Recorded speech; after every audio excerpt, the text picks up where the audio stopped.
Okay, I think we're ready for the live broadcast of the chess today. Welcome to the British Chess Championships, currently being held in Aberystwyth.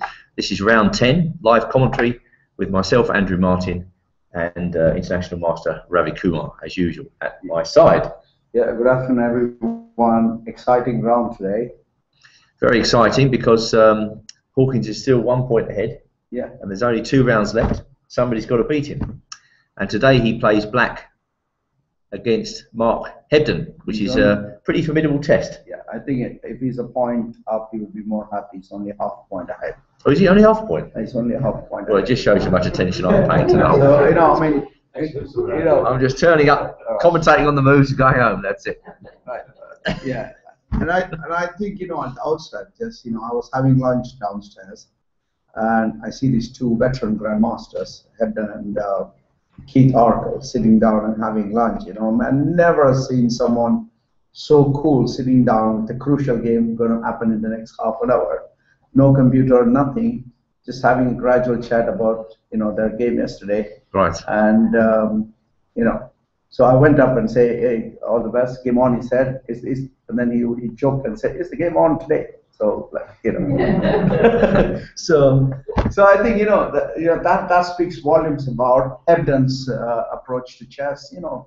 Cool guy, knows his stuff very well, and and he's got white pieces. Well, of course, he's been in this type of situation many times before. Yeah. And he must be one of the strongest British players never to have actually won the British Chess Championship. Yeah. So it would be nice if actually he could win it at least once. Yeah. So maybe this will be his year. We will see. All right. Well, before we start, as usual, we have our various competitions that we run throughout the afternoon. And the first of these is for the audience here in Aberystwyth. And it's the usual silly competition. All you have to do is to guess the sum total of moves currently having been played in the 4 championship games. How many moves have they managed to play in total in the 4 games? That's all you have to do. You have to give a figure. Let me just count it up so I'm absolutely sure in my mind what the right answer is. Okay. Yes, sir. 25. 25, same as yesterday. Nowhere near. Hang on a minute. You've got your hand up here. No anarchy here.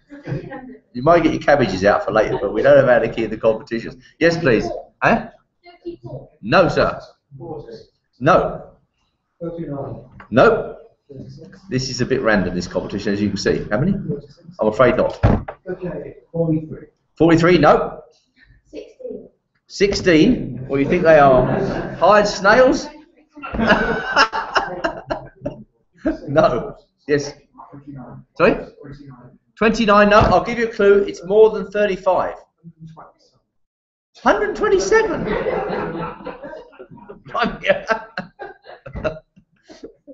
126 moves of theory on one board and nothing else. No, sorry, that's far too many. Less than 50. 41. No. 42. No. It's amazing, isn't it? They can't get the right answer. Let me just check. Has it changed? No, it hasn't changed, has it? No. Right, okay. Yes, sir? 45. No. Incredible. 48. No. I can't believe you can't say the right answer. Who wants to win one of these books? Come on. Yes, by the door. It's got to be a few more than that, I would have said. Yeah, go on then. No. About the only answer. Who said that? You are correct, sir. Round of applause for our friend. You have to come up and get your book. Yep. 44 moves. Whilst the gentleman's coming up to receive his prize, there's also another special competition running this afternoon, which involves the new English Chess Federation Forum. Throughout the afternoon, I'll be asking various questions about chess trivia, and if you want to win this competition, a book, you can post your answer on the English Chess Federation Forum. That's all you need to do.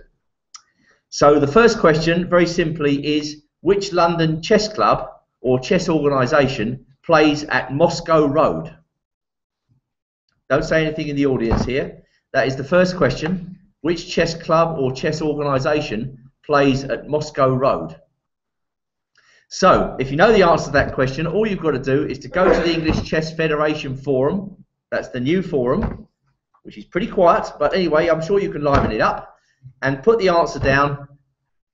You will receive a book if you are the first one to be correct. So, that is the first question. Right, enough of that. Now let's move on to the chess here in Aberystwyth. And Hebden versus Hawkins. Right, Ravi, can we have some moves? Yeah, and I think that, you know, Hawkins has black, you know. In this tournament, he's played the King's Indian. True. Okay? And so Hebden had that, you know, win against Simon Williams, and, you know, Hebden is possibly King's Indian would suit Hebden. Well, I don't think he'd allow the King's Indian. He plays the barrier attack, doesn't he? Yeah. So I think that must be part of the preparation. So on the very first move, when Hebden plays d4, in comes d5. Half a point inside his room, wherever he's staying, playing for the other half point. Okay, well, you know, obviously you can't rely when you're playing at this level on one opening, can you? Yeah. I mean, you may be able to do that. I mean, if you're somebody like Hebden who's played one e5 and the King's Indian his whole life, you can maybe get away with it. Yeah. But if you do that, you have to understand you are always at the mercy of the opponent's preparation. So Hawkins plays d5, just with a view to keeping it solid, I would have thought. Yeah, I think he just doesn't want to lose, you know, just not want hammered in the open. Yeah. So this is a perfect choice. And I think compare his game yesterday, and I think he was pushed yesterday, wasn't he, to find all the right moves, and in the end it became a draw. So I think he's just keeping it simple, try to play something very solid, and, you know, draw isn't going to be like, you know, disaster. Isn't going to be a disaster. Wait for the next round opponent. And if I look down, he's played with Howell. He's played with Nick Perk. He's played with Richard Burt. Has he played Richard Burt? No, he hasn't played Richard Burt. He's played with young Fanzo. And you know, you can see that he can expect an opponent with white pieces tomorrow, with the hope that he can go for the win there, isn't it? Well, let's see what happened in this game then. Let's see some moves here. So what did Hebden play on move 2? D4, D5, yeah. Knight F3, Knight F6. Okay. C4, E6. All right. So standard Queen's Gambit declined. Bishop G5, Bishop E7. Okay. So what are the advantages of this move order against the standard Knight C3? Does Bishop G5 there offer white any advantage at all? Is there any difference? I think that Bishop G5 there just stops at Bishop B4 check. He could possibly go Knight BD2. You see, that's the main advantage, isn't it? So if Black gives a check, White can put his knight on D2. Yeah, and then just chase the bishop away with A3 and. Right. Okay. I was just wondering what the difference was. I know Korchnoi used to like this move. Yeah. Hebden's played it a lot, hasn't he? Yeah. Bishop B4, Knight B2, King takes C4, Knight takes C4. Right. So he obviously has played this loads of times before. How do you mean? Queen C2. Very messy. Right. Well, I don't think this is the sort of opening that Black would want to get involved in a critical game, because it's pretty double-edged, as you can see. So it's no real surprise that Hawkins just keeps it as tight as possible at the back and plays Bishop E7 and just goes into a standard Queen's Gambit decline. So now, Knight C3? Yeah, he plays Knight C3, yeah. H6. H6, okay. Bishop H4. Yeah. And Castle. E3, yes. Yeah. And then he plays E3. So now Black's got a choice. This is a big moment in the game because Black has to choose between several moves. At World Championship level, you do see B6, the Tartakova defense, played very frequently. And that's the most direct attempt from Black to solve the problem of his queenside pieces. I mean, you can see the problem for Black here, as it is in all variations of the standard Queen's Gambit, is how do I get my queenside going? bishop's got to come out, the knight's got to come out. In general, black plays c5 at the right moment, and that will free up his game. That's the general method in the Queen's Gambit decline. So b6 is one way, and obviously black's just thinking about moving his bishop out before doing anything else. That's very, very common. Black can also play knight bd7, which is a bit old-fashioned. That's the classical variation. You don't often see that in combination with h6. I'm not sure why, but it's certainly another method. There are other moves. Black can play c6, black can play a6. Yeah. In this game, I think I'm right in saying Hawkins played Lasker's defence. Is that right? Yeah, knight e4. So this is, again, rock solid choice. Black often gets a dull position when he plays this move, but it's incredibly difficult to break down. So this, you know, when he set out his task, okay, he knew he'd fairing, he's playing Hebden, okay, he must have looked at, you know, the barrier attack, you know, all the stuff, isn't it? Because his main line is the King's Indian, isn't it? Then he chooses, you know, to play an opening that's very, very boring. And, you know, so, you know. It needn't be boring. It could become interesting. Yeah. I mean, night before you're exchanging pieces, aren't you? You are exchanging. You're forcing the exchange of at least one pair of pieces and probably Bishop two. into e7, queen into e7. Right, so let's have a look. White can't really avoid the exchange of bishops on e7. I mean, he can go back, but that's kind of like a waste of time. So he doesn't want to be wasting time at this stage. He takes off the bishop. Black recaptures, yes? Yeah, queen into e7, and then now, he played rook c1, which is the best, I think, against Lasker. You need to put the rook on c1 because if knight c3, rook c3, you have that lots of game there.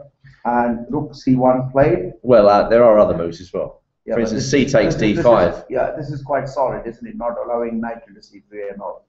Well, I don't know. Pawn takes pawn was often thought to be quite a good way for black to get the advantage. Takes on c3, put the queen out on b3, and then go c4. Rook d8, c4. There's a lot of theory on this because white has struggled over the years to get an advantage against this this system.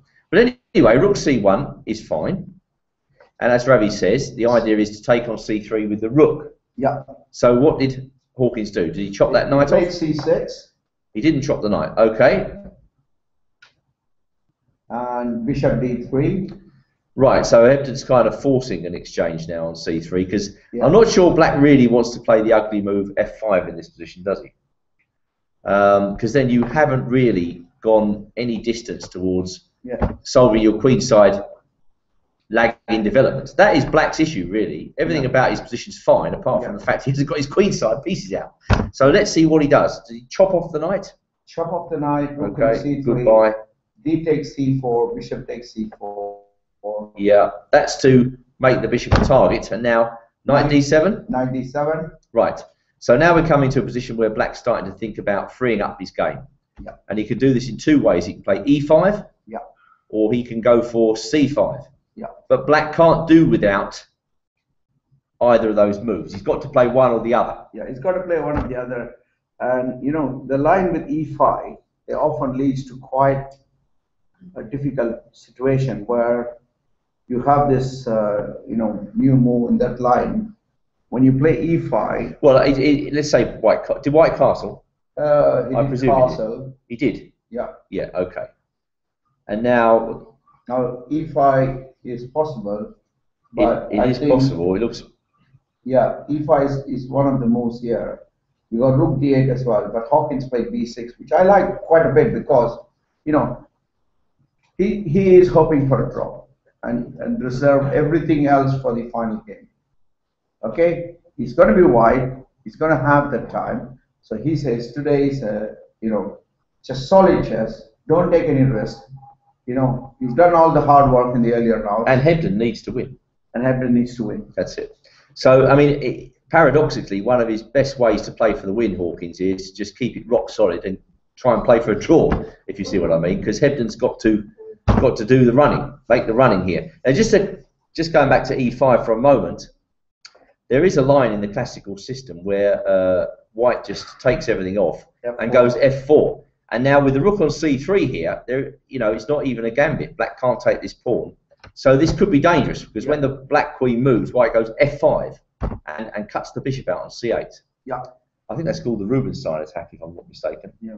So anyway, Hawkins plays b6. As you can see, he just wants to get the bishop out. And now White is thinking to himself, okay, how do I get the advantage? Because Black's plan is bishop b7, rooks to the middle, something like that, and then c5. Very easy. Now, how is White going to confront that plan? So he played bishop d3, rerouting his bishop to a better diagonal. Okay, bishop d3, that's attacking the pawn. Yeah, and then in came c5. So why doesn't he play bishop b7 immediately? Is there something wrong with that? Well, I think I can go bishop e4 and then use bishop e4. Now, let's take a look. Positional moves to get my bishop off that diagonal. You know? Let's take a look at this. Can White hammer away at that pawn with more than Black can defend? Queen comes to c2, and then rook f c1. Yeah. This is exactly what Hebden's hoping for. Yeah. And I think Black's got to go knight b8, knight e5. Yes, I'm going to win that pawn. The whole chess set is focused on c6. And I think I'm actually winning that pawn. Is that not true? It just shows you the speed with which White can actually build up on that pawn. Yeah. So Hawkins must avoid the obvious move. And so he plays c5? Yeah, c5 is very natural, isn't it? You know, what is the ultimate position he's looking for? Is the bishop on b7, rook on c8, c into d4. ed4 is very, ed4 is not the choice you need to play. And when you play knight d4, quick exchange of rooks, handshake, go home, prepare for next game. Very simple. Approach is very, like a tunnel vision. He wants a draw in this game. That's what he wants, isn't it? Okay, well, let's see what Hebden did. So c5, bishop e4, still in theory. Bishop e4? Yeah, still in theory. Okay, we'll find out. Just a minute. Let's hit this button. Look at those games. All high-level games, 150 of them. Black wins his fair share of games, though. Most of the games are drawn, as you can see. Virtually all of them are drawn. There are a few wins by either colour. But at the highest level there, what's the score? Very, very small advantage to White. And you can see the names. All these guys use this defence when they want to draw. Anand, Kramnik, Kasparov, Nakamura, Yusupov, Karpov, all the top names in world chess. They're all using this defence when they want to make a draw. So Hebden's got his work cut out. Yeah, and I think since you dropped all those big names, and I think that the only sort of like 2700 grandmaster would say to Hebden, okay, let me take you on, King's Indian, let me show you what, because that is the expertise level, isn't it? I mean, you're 2600 or 2550, that's a different level. When you go to 2700, you take on people on their mainline systems, and then you show them, isn't it? So that's pretty sharp, and that's why this kind of thing they use it when they play among themselves. Oh, all I need is to draw and prepare for a while. That's it, yeah. So the first thing that I can just tell you, the tennis court. Yeah. In one of the tournaments, I met Anand, and I said, "So what is the first thing you do when you know the draw of a tournament?" He said, "How many whites can I get?" Straightforward answer there. How many whites can I get? So he's planning the tournament, all right, because he's pretty much going to play with top players, isn't it? So different approach there, and so rook b8 only move. Only move is rook b8, yeah. And then queen c2. Yep. And then we have a competition move. Can I see? All right, competition move. Yes, you too can win one of these books. And we've got plenty more prizes. Whose go is it? It's not the best start to a competition.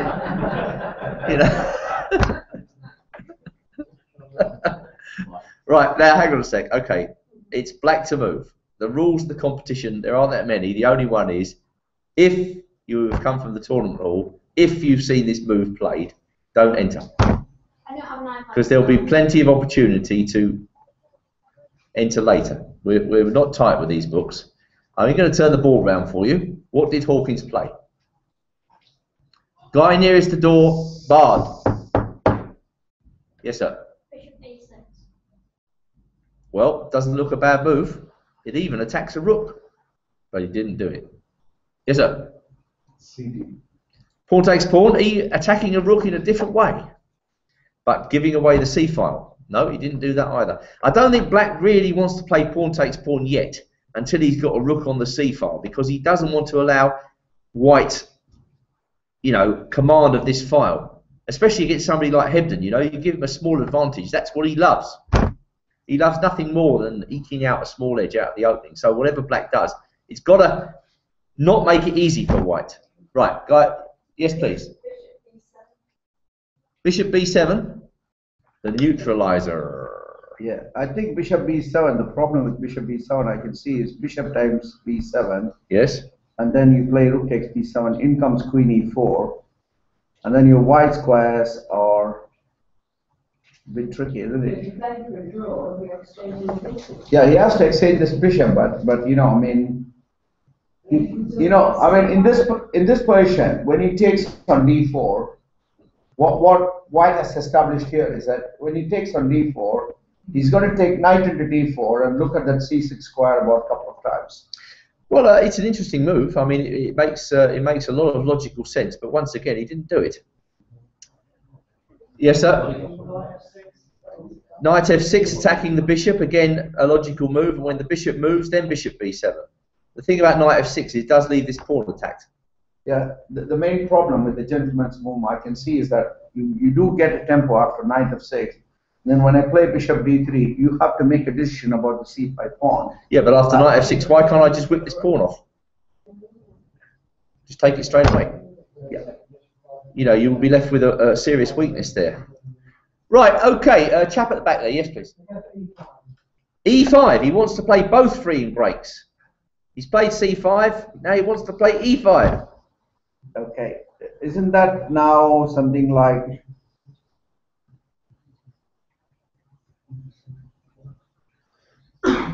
I don't see anything especially wrong with it.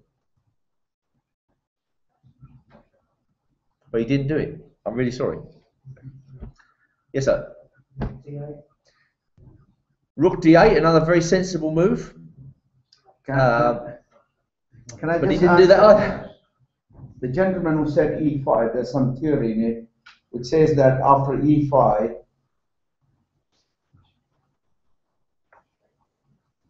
You d takes c5, yes. knight takes c5, b4 in, knight takes e4, queen takes e4. Knight takes f3 check, you mean? D takes e5, knight takes e5, b4, you said. Is that correct? Yeah. You got it wrong. D takes c5. D takes c5, not... Oh, d takes c5, I see. Okay, knight into c5. Yeah. And now b4, forcing a favorable exchange. I see. And now your pawn on e5 is a bit weak. And white is a move away from doubling his rooks and coming on the 7th rank. Okay. Sorry about that. Yes, please. C4. C4, a brazen pawn sacrifice. Except that if he takes it, bishop a6 is going to win the exchange. You never know your luck. Okay, c4, if I play rook fc1. Rook fc1, you're going to fall for a Ravikumar cheapo. Just reconcile yourself to that. You know, I mean, c4 in principle, you know, the main problem with that is that white is playing for, you know, an equality here. Sorry, black is playing for an equality here. And that equality is going to come when he can take on d4, and when white takes on knight d4, he's got squares covered there. And in this position, if he doesn't play e5, and he keeps on getting his pieces out, and you know, exchanges a few pieces, then doubles up the rooks on c7, you know, he could just keep building up in that way. So Ravi's kind of giving you a bit of a hint as to the right move. Yes, sir. The chap. Pardon? G5. G5. All guns blazing on the king side. No, sorry, sir. No, she just had a go. Somebody else? Anybody else? Have you not had a go, sir? Oh, well, the move's wrong anyway.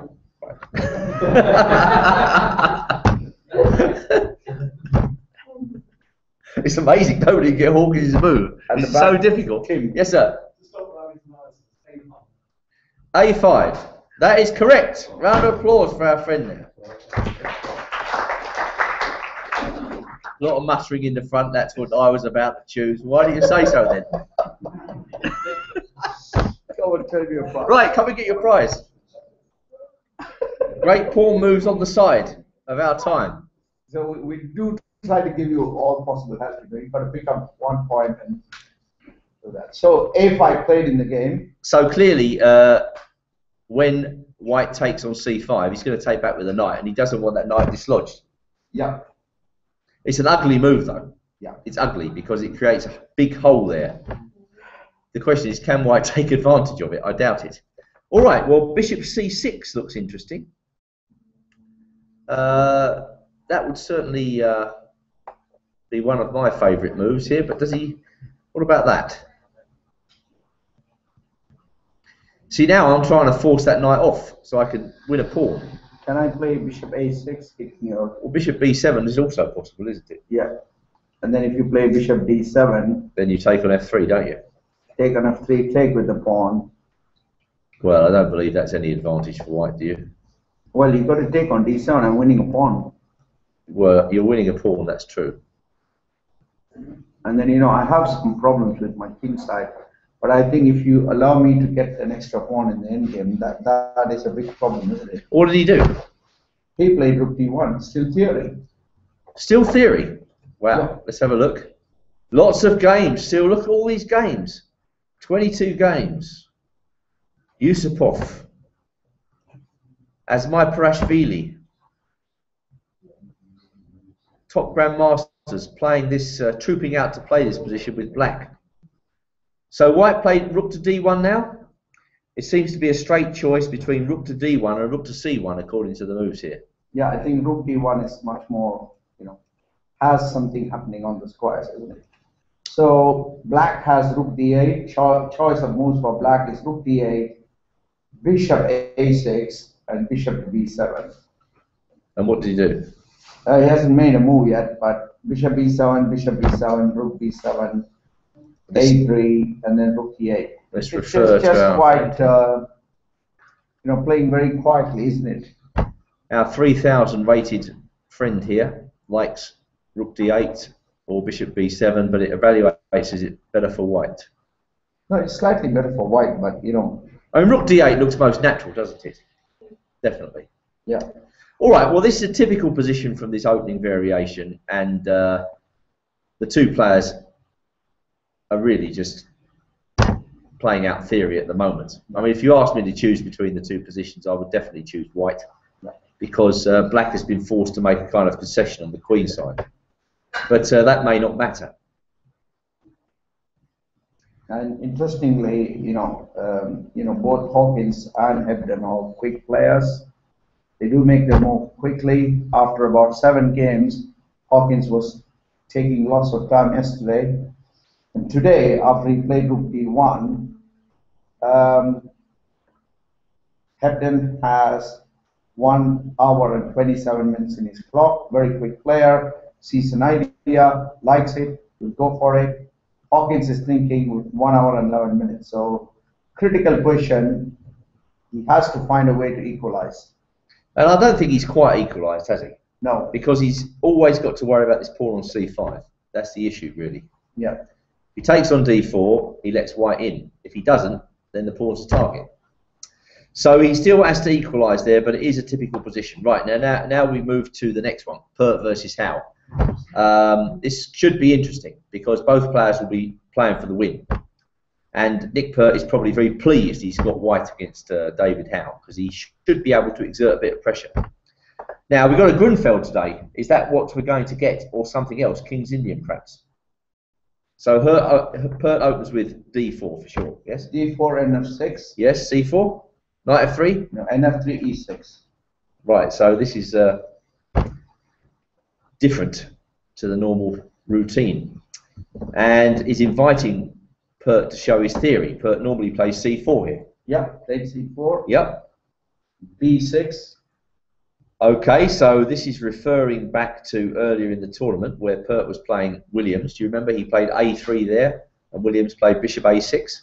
Yeah. And he got a very sharp game. a3 was played. Okay, principled reaction. Yeah, bishop a6. That was played.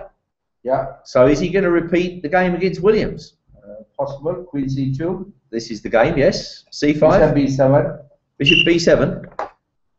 Bishop E7 or Bishop Bishop B7. Right, so that's the first deviation, because of course Simon Williams played C5. So this looks mad, you know. You come to this game, you think the guy's gone crazy. This is the British champion. He moves his bishop out to A6, then he moves it back to B7. What's going on? Normally we're taught not to move the same piece twice at the opening, but the British champion is doing that very thing. Well, the thing is that White probably doesn't want his queen on C7 at this early stage.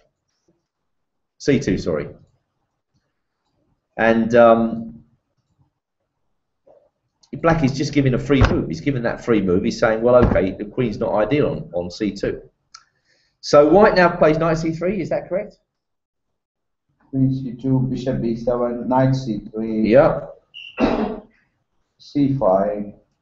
C5, yes. And D into C5, which is kind of the main move. D into C5, B into C5. Not bishop takes. Now bishop takes C5, you get that B4 setup, which is quite nice. So he has to take by the pawn. And sorry, after bishop takes, what does White do? Yeah, I think he just plays B4. B4.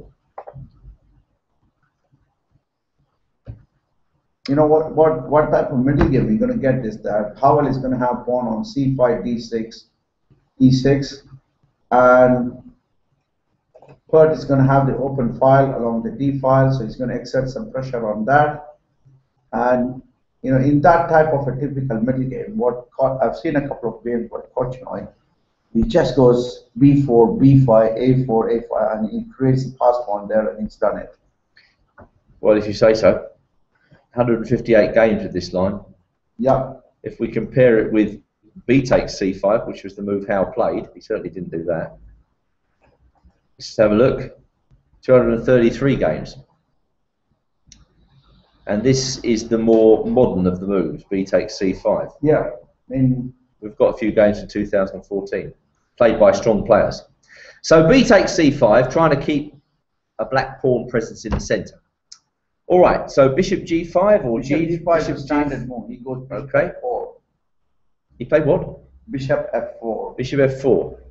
And then black played knight H5, which is, you know, unusual. Which is knight H5, and then now bishop G5. And Howell is thinking, at this time, Perk has 1 hour 29 minutes on his clock, and Howell has 57 minutes. Was there anyone, did he arrive late today as well? He was late today, yeah. In between 5 and 10 minutes late. Yeah. Well, that knight on H5 does look weird, it must be said. Yeah. But he has, I think a modern taken the bishop off the diagonal. Yeah. I think a modern grandmaster like, you know, Howell can play, should be able to play any kind of opening, you know. If he decides, okay, I'm going to play Nick, but I know what he plays against the Tweeds Indian, it should be easy, you know. By the time they become a grandmaster, they played so many games in so many different systems, you know.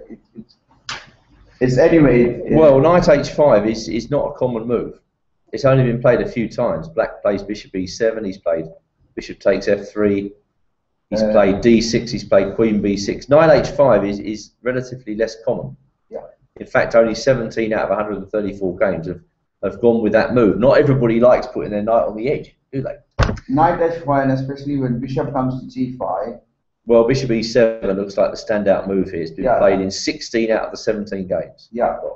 The problem when you exchange those bishops is that rook is going to come to D1, and White is going to play something like G3, BG2, and very solid setup, and then he goes for this rook D2 and double. You know, like, well, I can see clear plans for White.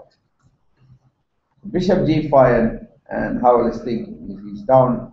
Well, it's interesting to know what he's thinking about. Well, I think you wouldn't want to play knight f6 because that's given an extra move, isn't it? Knight F6, no. Knight F6 is an extra move. So bishop E7, what's he going to do? Are you going to take that? Bishop E7 is my theory. And then you play bishop E7, queen E7. Yeah.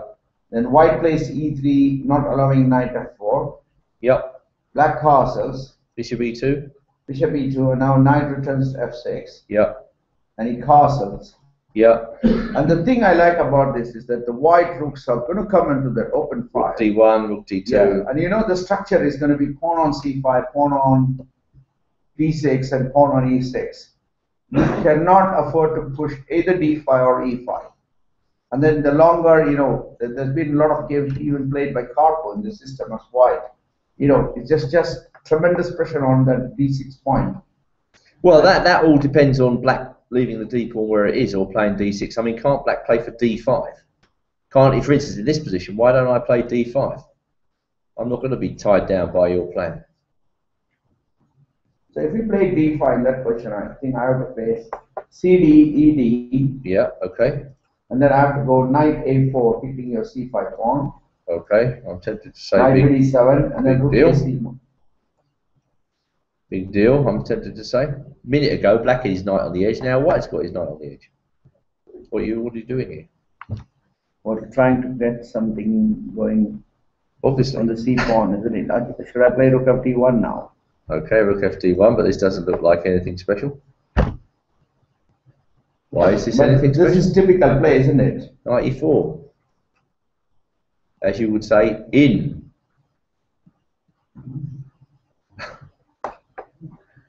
Looks okay for black to me. Of course, if black sits there and lets white dominate the D file, rook D, just triple on the D file, then he's going to be squashed. But why can't I just go to the centre? Boom.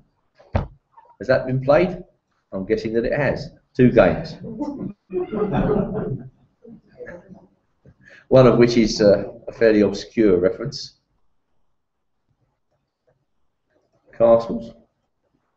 More games. And black is playing knight C6, rook FD8, and presumably he gets D5 in there. Maybe he doesn't. Well, that gives you a kind of snapshot of what might happen.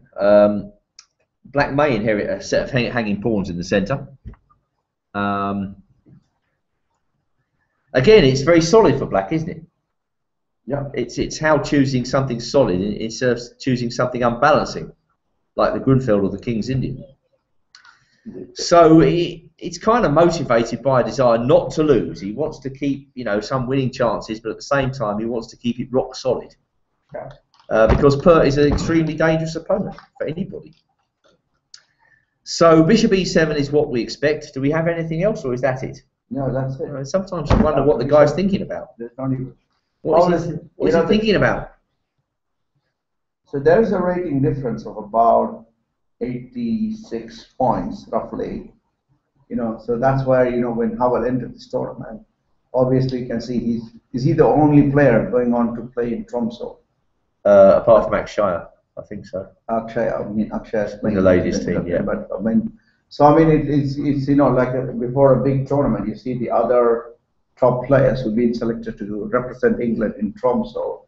They all decided to, you know, to kind of rest and prepare, because, you know, Olympiad is quite a big event. A strenuous event. Yeah. Can be. Yeah, can be, and you know. Well, we'll just leave that. We'll just leave that as it is for the time being. That's fine. All right, and then we will move on to Yang Fanzo versus Perk. I guess Yang Fan must have won yesterday to make a reappearance. Is that I think after he lost to Fernandez. You know, I mean, he won that. He had to win that game. You know, I mean, the loss with Fernandez, he had a draw with Hawkins, and then the following game, the game with Fernandez, he lost pretty quickly once he went to that end game. And after that, he had one, I think he had one win and a draw or something like that, and then he's now bounced back. And he is on 6 points, and he's playing the other Perk, so Richard Perk. So not a bad draw for Yang Fan, really. Or not a bad draw for either of them. They could, you know, have a set to here. One of them's got to win this game, I think, really. I mean, a draw is not much cop to either of them, really. So let's see what happened in the opening. Go for it. E4, isn't it? So E4, C5. Yep. Knight F3, G6. Oh. I think he's done extensive work on this line, hasn't it? With the hyper-accelerated fianchetto. Yeah. I mean, quite often, sometimes you can predict, you know, a lot of grandmasters produce DVD, you know what I mean? Well, it's certainly an interesting choice. Yeah, G6. Now, the main point of this move order, what is it? It's just to avoid certain lines. For instance, if black goes knight c6 with the intention of playing a dragon, for instance, after d4 takes g6, white can interrupt that by playing bishop b5, can't he? Yeah. So the first point of g6 is that he avoids lines with bishop b5. The main drawback of g6 is that after d4, black takes routinely. Queen takes is a dangerous line, and that's the option that black invites when he plays this way. Of course, black can play bishop g7. I mean, this is now heading into the territory known as the sniper, isn't it, or what Charlie Storrius christened the sniper. So, well, I presume, did that happen? Well, I think they just went to a mainline dragon. Oh, well, what sports? So, all right then. After g6, I was looking forward to a sniper. So d4. d4, cd4. Okay. Knight d4. Okay, so Yang Fan's not interested in any funny business in the opening. He's just going for the main lines. Knight f6. Yep. Knight c3. Setting a little trap. Not e5. Thank you very much for the pawn. Very nice of you. Instead, knight c3. He played knight c3. And then d6. Right, so we've gone back to the dragon. Okay, so the way Perk's played it, he's also avoided this pesky line where if you go for the dragon, white can play bishop b5 check. A lot of people have been doing this in recent years, including Magnus Carlsen, very strong players, to avoid the knight orphan dragon. And this can be very boring, especially in the line where black plays bishop d7, white takes, and then c4. This has been really a bit of a passion killer over the last few years, and black struggles against it to get, you know, a really satisfactorily equal game. So the way Perk's played it, he avoids all those lines with bishop b5, and sorry, he didn't go with knight f6, did he? So the dragon, I mean, you couldn't have a sharper choice, could you? All right, did Yang Fanzo play the Yugoslav attack? d6, bishop e3. Here we go. Yes, bishop Bishop g7. d7. And then f3. All right, so we'll have a full-blooded Yugoslav attack here. Good. f3, knight c6. Yep. Queen d2. Yes. Castle. And now bishop c4, please. Play the g4 line. g4. Yeah. Okay, well, white's got some choices here. Yeah, sure. Okay, Ravi loves to give books away at high speed. Castles is a move here. Bishop c4 is a move here. Perk went g4. Right, now Ravi wants to run a competition here. Yeah. And I think the main thing with g4 is that white, you can't have the thematic break with d5 because g5 is quite powerful. Are you waiting to answer the question? Yeah. What's the square root of 360?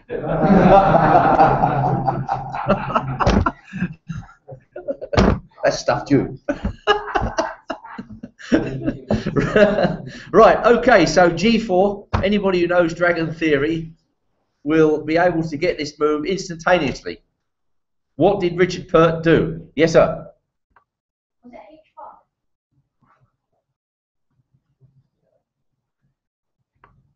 Well, tell him, was it h5? But you did not play h5. Oh, sorry. I just wanted to pause a minute to see. Yes, sir?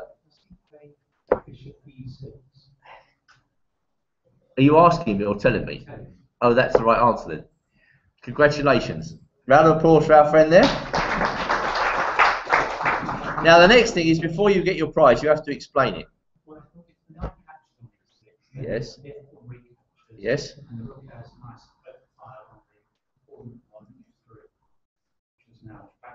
And you're not worried about your double pawn when white puts his bishop on h3 at some moment?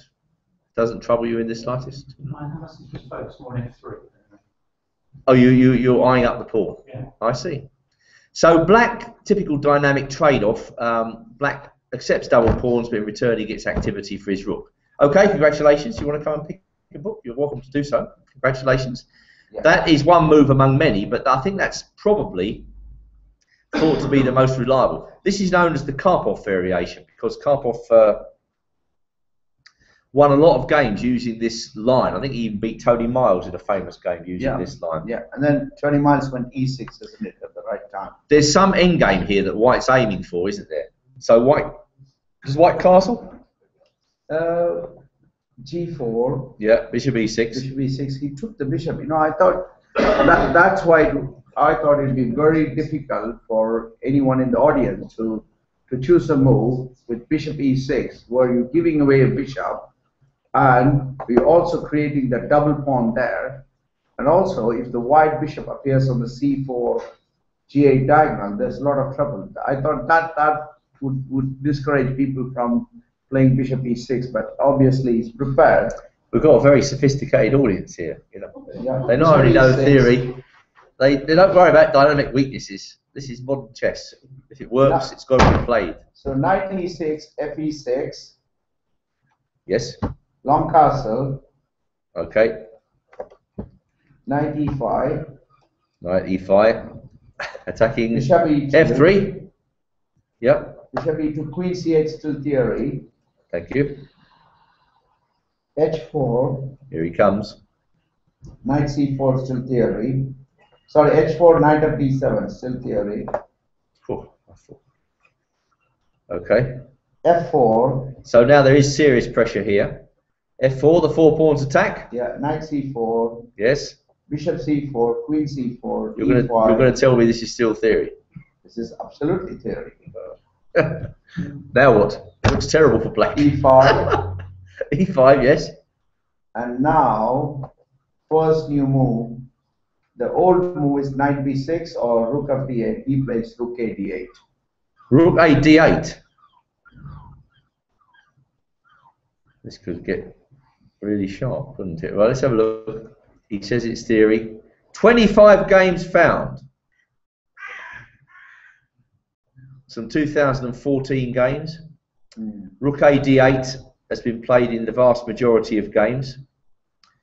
So it looks as though these guys are really up with the theory. The only trouble for black is white wins very short games. So, I mean, looking at that position, you know, a typical attacking player would play h5, chop off, and then queen shift along the second rank to h2, and then go in queen h7 check. All you're interested in is this naked attack, aren't you? That's all you're interested in, and get after this king. Yeah, you think it's as simple as that? The only problem with that is the king can hide on f7. So unless white can find something like that, but this plan does not work because the black king can hide on f7 and your queen will be exposed on h7.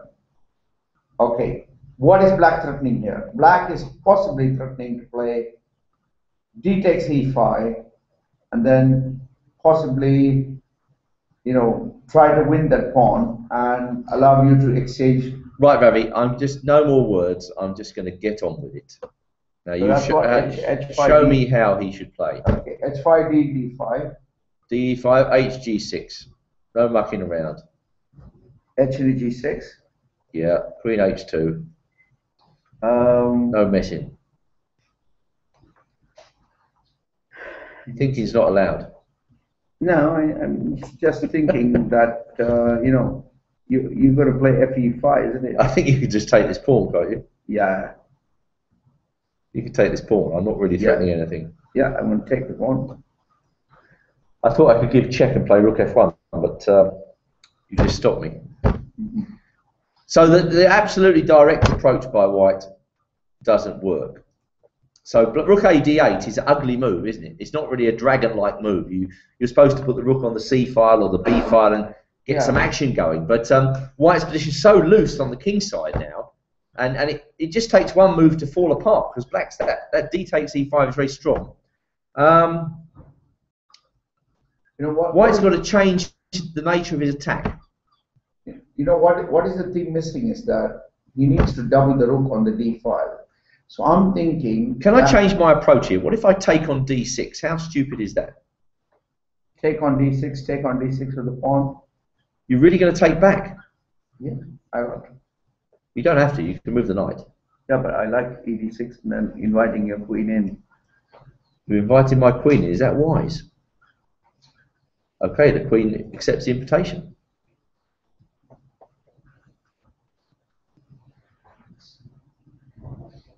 I don't know precisely why you've invited my queen in there. Bishop c3, perhaps? Bishop into c3, b into c3. Okay, look at that. Safest houses. You can't play queen c3, but you need a good move now, don't you? Well, you need a very good move. So what happens if I play? Otherwise, I'll revert to the other plan. Hang on a minute. Knight f6 now. Knight f6, he says. Well, that's two I rooks. won't allow you to take that 2 rooks. And then I'm hoping my queen would outplay your bishop. And No. Or maybe yes. Let's take it off. Come on, let's see what happens. Right, yes, and king now f7. Right, now let me think. I mean, the first move that I'm thinking of is bishop d4. And then knight g4? Knight d5. Or queen a2. There are some choices here. Well, you are not threatening rook f8 or rook f7. The thing is, the 2 rooks work well against the queen when they're combining together. And I can see Ravi's point. The 2 rooks are a long way away. And also, the queen works very well when you've got an open king.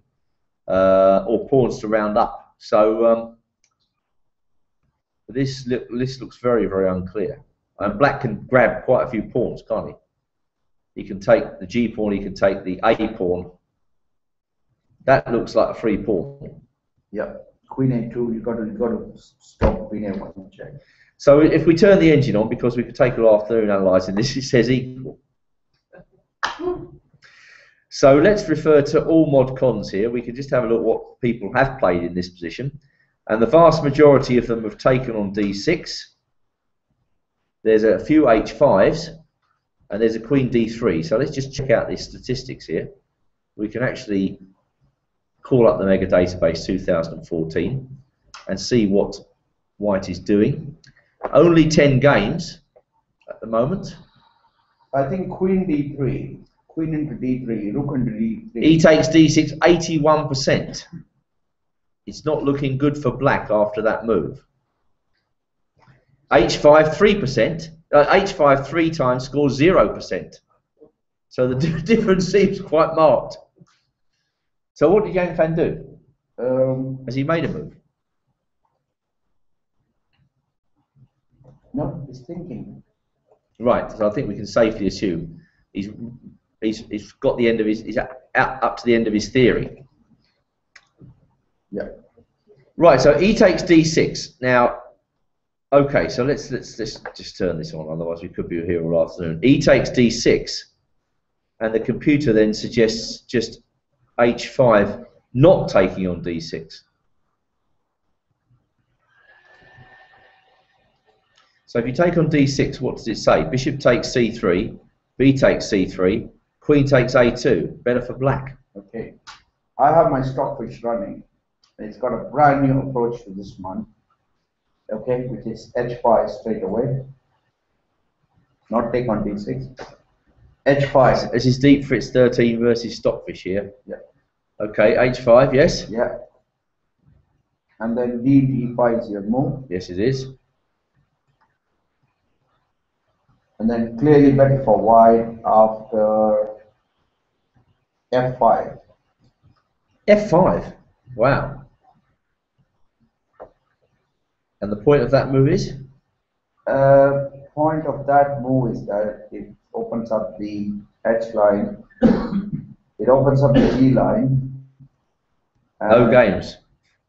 And if G into f5, f6 first, get the bishop out, then gf5, then there's a nasty check on G line. So if G takes f5, h6. It's a pawn sack line. Okay, well, I'm going to trump your Stockfish and stick on Houdini at the risk of frying my computer. f5 is giving f5 as the main line. It says equal. This hasn't been played at all. You're seeing this here for the first time in chess history. Maybe. Well, okay, no wonder he's thinking, because this is a big decision, isn't it? Is he going to go with h5? Is he going to take on d6? If you don't know the theory, I mean, this is a heck of a variation to find. Yeah. So that's it. No more moves. No more moves. And All I think this is what, Jan Fanzo should be able to find out. He hasn't made a move yet.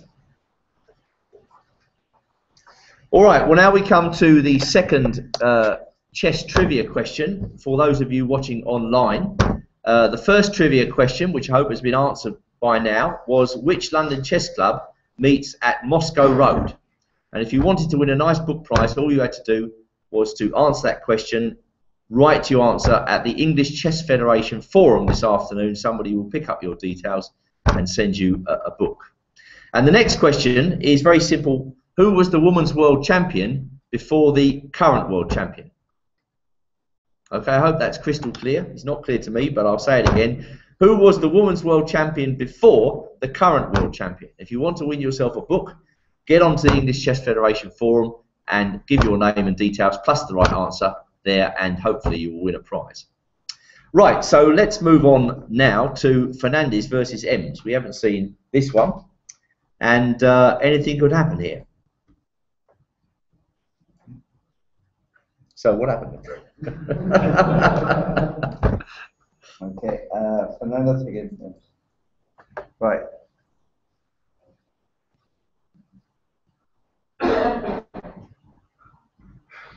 I think it was knight f3. Yeah, knight f3 play. So Fernandez, you can literally expect anything. Yeah, knight f3, c5. c5, inviting a Sicilian. And then b3. No, he goes into the shell, isn't it? b3. Yeah. So it's the same strategy as we've seen all week. Yeah. Play like a Trojan, you know. Get some sort of position with all the pieces on the board, complicated, doesn't care if he's worse, and then drag the game towards time trouble. And then once the tactics start flowing, you know, completely smash the opponent to bits. So it didn't work so well against Howell, did it? But anyway, never mind. Fernandez v Ems, b3. All right, then give us some moves, please. So b3, knight f6. So in general, black should have no problem equalising against this opening whatsoever. So knight f6. Bishop b2. Yep. d5. d5, straightforward. g3. Okay. Knight c6. Yep. And now he changes his approach. Very committed d4. It's great playing chess like this, you know. You don't have to prepare, do you? You can lie until 1 p.m., get up and say, okay, I'll play g3 today. Or I'll play b3 today, that's it. No preparation. d4, what have we got here? Is this a reverse Grunfeld? Is this a King's Indian? I mean, I shouldn't think there are many games with this particular setup, are there? I think... what is it? Let's see. Has this been seen before? Just a very few games. Nobody good with white has played it. Mind you, Boris Kostic was quite a good player, but then it was a reference from 1926. So I think you can safely say that Fernandez is going back to the old classics for his opening setups. So d4. Okay then. Well, the first thought is just to take it. CD knight d4. That's what he's hoping, and create some kind of a Grunfeld. So black played bishop g4. Bishop g4. Okay. And the problem is now if white goes knight d5, yes, possibly going to play cd4. Sorry, I don't understand. I will go knight e5. C into d4. cd4. I'll whip your bishop off. Knight and g4. Now then. Is there some trick here? You're going to trick me, are you? Queen a5 check. Is that the idea? If I go here? That's what they do in the Grunfeld, but then the bishop wouldn't be on b2. It's a very strange position already. Yeah, I think... Because, of course, white's attacking the knight and the pawn.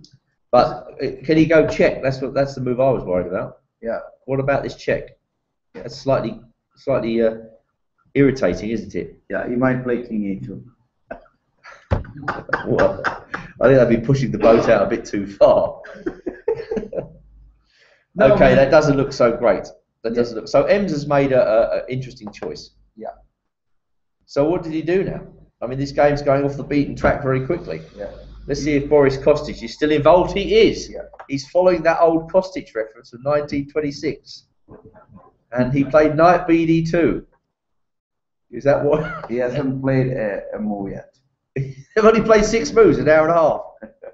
Is that right? Yeah, he has... 5 moves in an hour and a half. Yeah, yeah. He's got 46 minutes left in his clock. Ems has 1 hour 10 minutes. Move 14. Ravis, what's wrong with your computer? No, I'm just updating. Let me see. Do you know what the moves were? See, why don't you use this iPad? It's much easier. That's the latest version. Okay, I didn't update. Okay, I got a few more moves. Thank God he's learned how to update. So he played 95. He played 95. Yeah. Okay. C takes D4, please. And hang on, is this right? We're in 95. virgin territory. Black Pleased to know. E6. What did he do? E6. Okay, so why doesn't he take on D4? Knight into G4, knight into G4, played in the game. C takes D4 he played? Yeah, no, he didn't play CD4. He No, but I'm just wondering why. Why not? With CD4, I think he's going to play knight into C6 and some queen D4. You know, he wants to deal this in a typical, you know, run field structure, and then where he's going to play knight D2 and C4. You know what I mean? I know exactly what you mean. Yeah. And I don't like Ems's approach. You know what I mean? It's just like giving the bishop pair, you know, straight away. So knight E5. Yeah. E6 played. Well, I mean, this has to have sidestepped any preparation Ems has done. Because he could not have expected this. So how do you prepare against Fernandez? Do you look at what you get up at 1 p.m. like him? Yeah, very old stuff. Toss a coin, which one to move today? What will he play today? Toss a coin. Okay, well, go on then, keep going. I want to see what happens. He takes the bishop. Knight E5, E6. Yeah. And then knight into G4, knight into G4. Yep. He played E3. It's already a strange game. Knight right, F6. So attacking the knight, knight retreats, yes. D into C5, giving him free development. Bishop takes. Bishop takes C5, and now bishop G2 castle. Castles. White castles. Black plays queen E7. Yeah. White plays A3. Right, well, hang on a second. Okay. Right, the first point to make is white can only be very, very slightly better here because black's ahead in development. It's much easier for black to bring his rooks to the centre than it is for white to free his game. You know, white is dependent, once again, we come back to this old chestnut. How does white really free up his game? He's either got to look to play C4, which is kind of like a Grunfeld move, or maybe even E4. What advantage does white have over black? He's got a light square bishop. Yeah. So he would like to open the game on the light squares and make that bishop really work. I think his critical move is C4. But I just don't believe this for white. I mean, you've got two bishops. Black should be fine here. What if I play rook FD8 first of all? A3, rook FD8 played in the game. Yeah, but that's very obvious, isn't it? Now he stops C4. So you go, what, knight D2 or what? He played knight D2. All right, now I will go either D4 or rook A C8. He played rook A C8. Yeah. Now that's the way to gauge an opening. What difficulties are you putting in the opponent's way?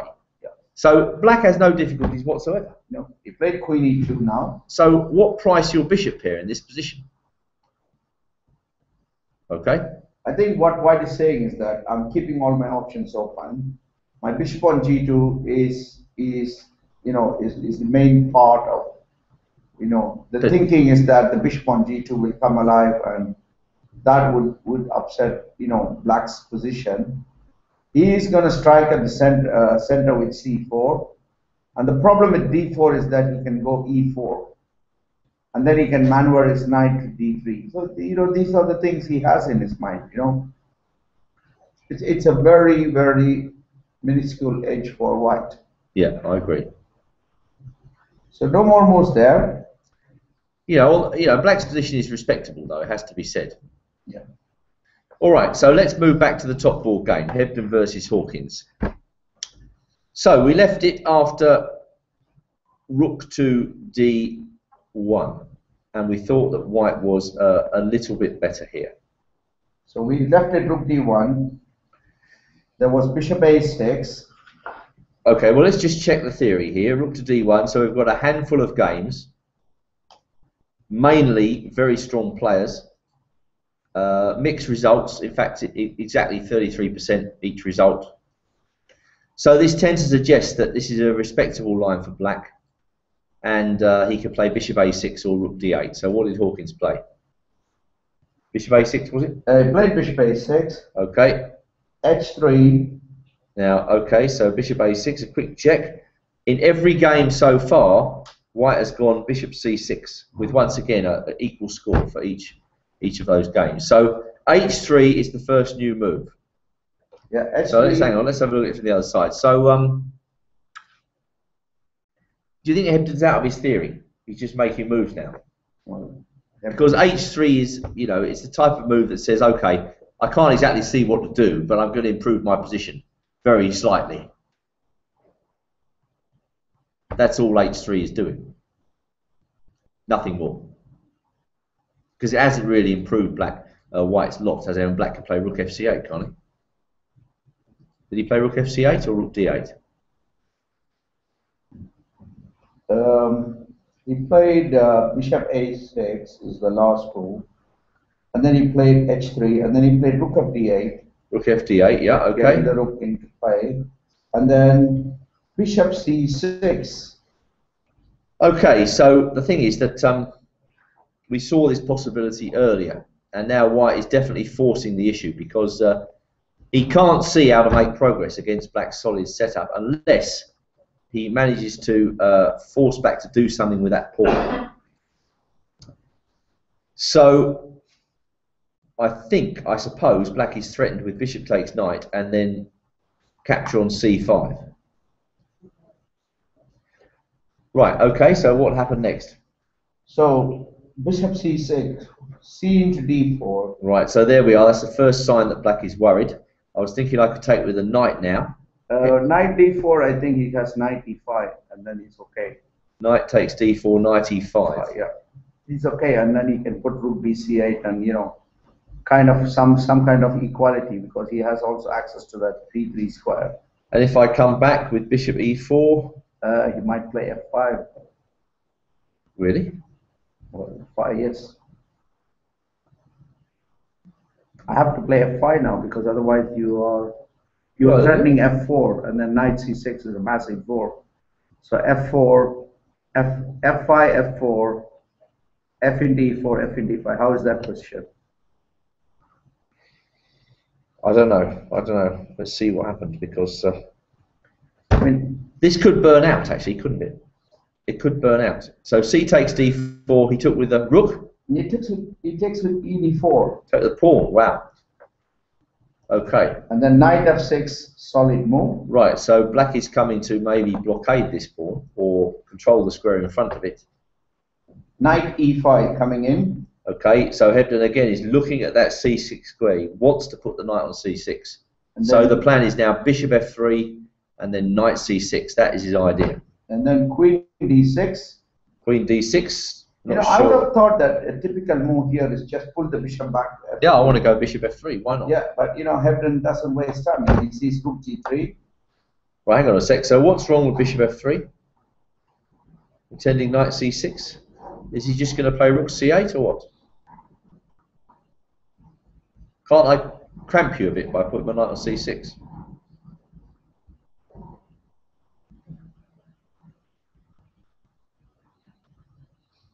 That seems to be what white's aiming for, doesn't it? Yeah. I think, yeah. Very strange. Yeah. So he went Rook g3. banzai and played rook g3. And now, you know, there are threats like queen d2. Well, the threat's knight f7, isn't it? That's clearly, that's the threat. Is it knight f7? Oh yeah, definitely. Queen g6 check and then so on. So, rook So let's see. played knight h5. Okay, so why can't I go knight takes f7 anyway?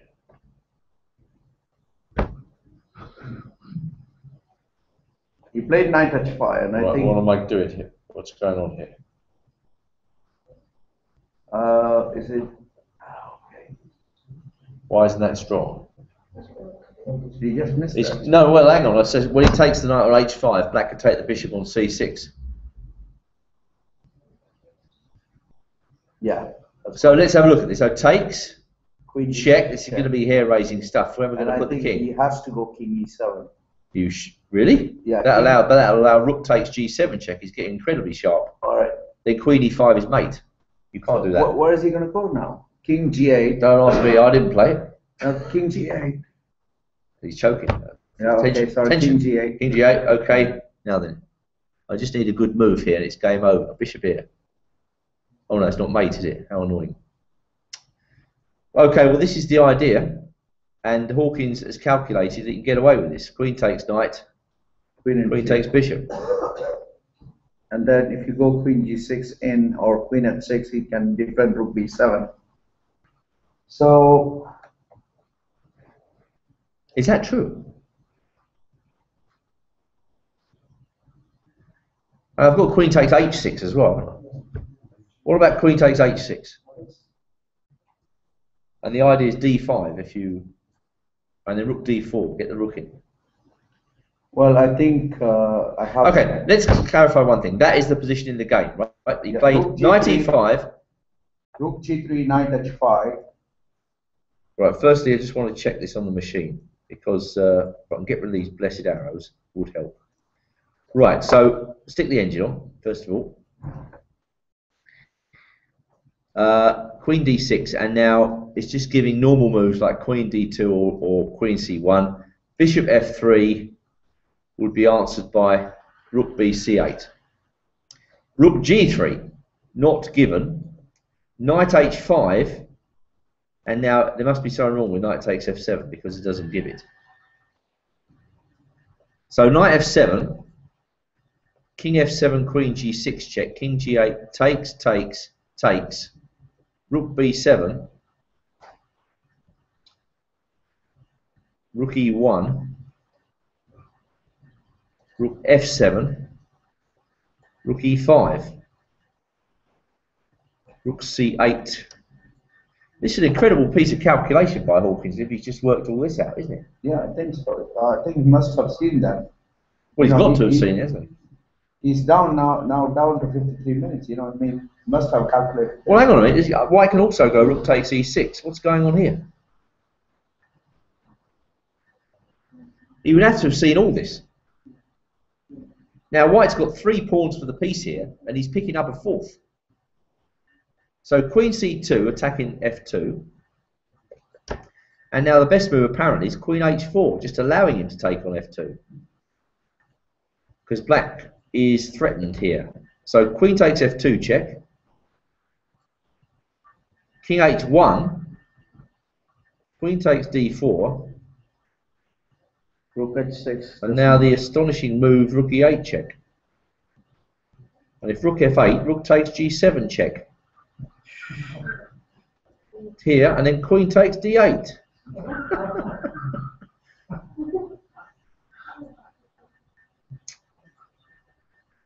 Well, it's only a cool 10-move calculation job, isn't it? Bishop b7. Takes, check. And will draw by perpetual. Wow. Well, I'm sure Hebden went in for this with the idea of going knight takes f7, and he was probably pretty amazed when Hawkins allowed it. Any more moves? Yeah, he played rook f3, simple rook f3. And if okay. I can get my engine finally now on. Well, that's the move the engine likes best, I think. Rook f3. It goes straight away rook f3 better, and it doesn't like knight f7. And it gives knight f6 equal here. Rook f3, knight f6 is equal, yeah. So rook f3, he's gone back knight f6. So that's right, like an offer a draw, isn't it? Yeah. If you want to play rook g3, I will then play knight h5. So can White do something here? I mean, the question is, he's got a very nice position. Black is one move away from playing that rook bca, getting that last piece to a sensible square, and then he's got to do something with the pin on the c. Well, let me go mental, right? I'll go absolutely mental. Rook takes f6. Come on. Rook takes f6. Yeah. Well, I have to take. I can see a draw, but can I get more than a draw here? And play GF6. Knight F7.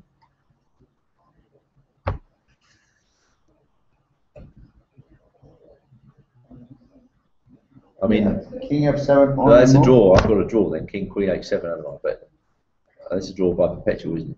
Yeah, King F8. You know. King F8, Queen H8. But I doubt I've got more. I can't have any more. My pieces are ridiculously placed, aren't they? Yeah. Okay, it's a flashy way to get a draw. Yeah. But can I say that what is White's problem? Principal problem in playing for a win in this position is number one, when Black gets Rook B C8, White's pieces, you know, that bishop on C6 isn't great. Well, once he's moved his rook to the king side, he's taken away a lot of coordination, hasn't he, from his pieces? Yeah. You know, once he's left the C file, so it may well be White's most sensible course is to take the draw. So if I said now, you know, I mean, I said, okay, all my experiment in the king side is over. I actually want to play Rook C3 back. You lost a move there, haven't you? I have lost a move there, but you know, I mean, I'm quite happy. But I mean, the structure favours Black, doesn't it? That's the thing. The structure favours Black because the White's isolated Queen's pawn. So you can't just give me moves willy-nilly, can you? There's just one more away from getting that position. Yeah, but that's chess. If White allows Rook BC8, then I think he is in trouble. I think White should take the draw. You know, while it's on offer, you may never get a second chance. Yeah, and I think that plays well. You know, Hebden is not a. Well, it says Rook C3 go back or Queen D2. Yeah. Well, I mean, if you want to play for the winner, you've got to get your queen off that file. If you don't want to waste time with Rook C3, that just gives me a move. Yeah, but I also, when you get the queen to D2, I can play Rook BC8, and then the bishop gets threatened. You don't have a decent square for the bishop. See, that is the problem there, and I think you know, Hebden is, you know, he would like to play on in this position, but the problem is, you know, there's nothing more than a draw. I mean, Hawkins set out to get a draw. You know, is Hebden going to say, all right, I tried? Well, that's Hawkins playing on Hebden's problem, isn't it? Yeah. Hebden's he's got a bit of a dilemma here. He can force a draw. This forces a draw, doesn't it? Unless we're missing something. Right. Just stick on the engine, it will say draw, right? Yeah, there we are, draw. Knight takes F7 and then in with the queen. So he can force, he knows that, and that's what he's thinking about. I mean, my best guess is he'll take the draw. What do you think, Ravi? Yeah, I think he will take a draw. Yeah, because if you don't, what do you face? You face moving your rook back to the file. That's like a losing face move, isn't it? He loses face. You've just given him a free move. And the other move is queen to D2, which would look absolutely great if White had his rook on G3, but he hasn't got his rook there. That's why Hawkins played Knight H5.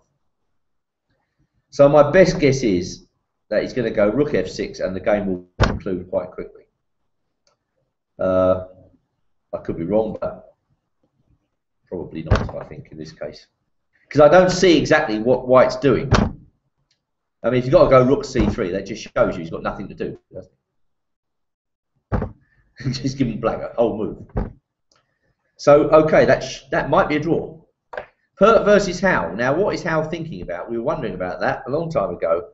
Lots of games have gone Bishop E7 here. Did he play a new move? He played Bishop E7. Right, slowly. Takes? Bishop E7. Yep. Queen into E7. Nothing unexpected. And then he played E3. All right, we saw this. Yeah, castle. Yeah. And then he played Bishop E2. Bishop E2. Bishop E2. Yes. And then he played F5.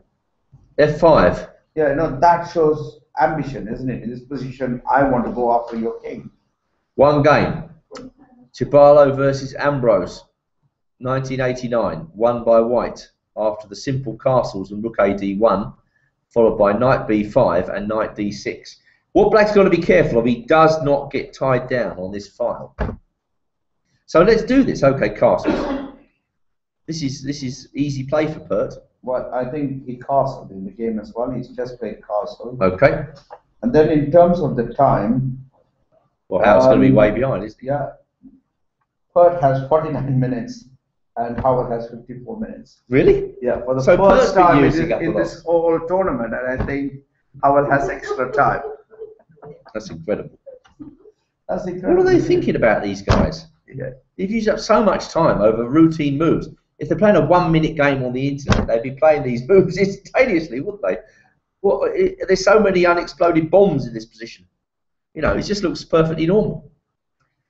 Okay, Ravi, castles? Yeah, castles, no more move. That's it. It really is a snail's pace game. Okay, well, this game, Chibalo versus Ambrose, went knight c6, rook a d1, knight f6, and then Chibalo played knight b5 and went on to win. I suppose the main problem with this is that black can't go d5. Well, he can, but when white takes, black can't take back with a pawn because the queen takes f5.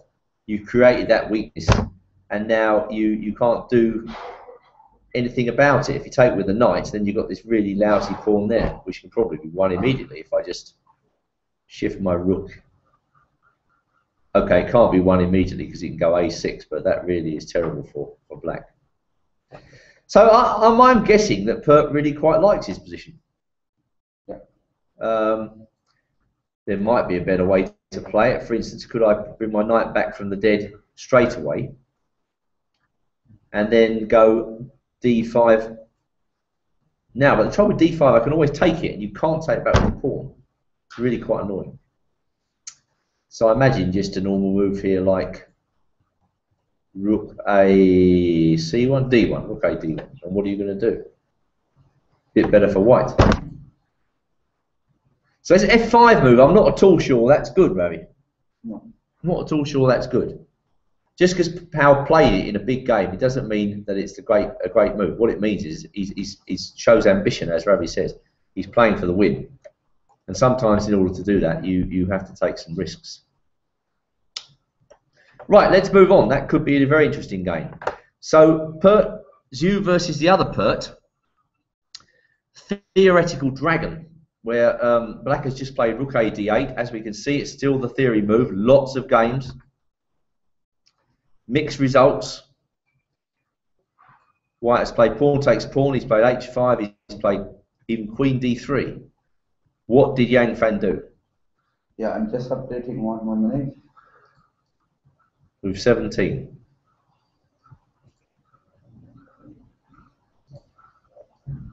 Okay, so the move in move 17, after rook a d8, he played e into d6. Okay, so that is one of the main lines, yes.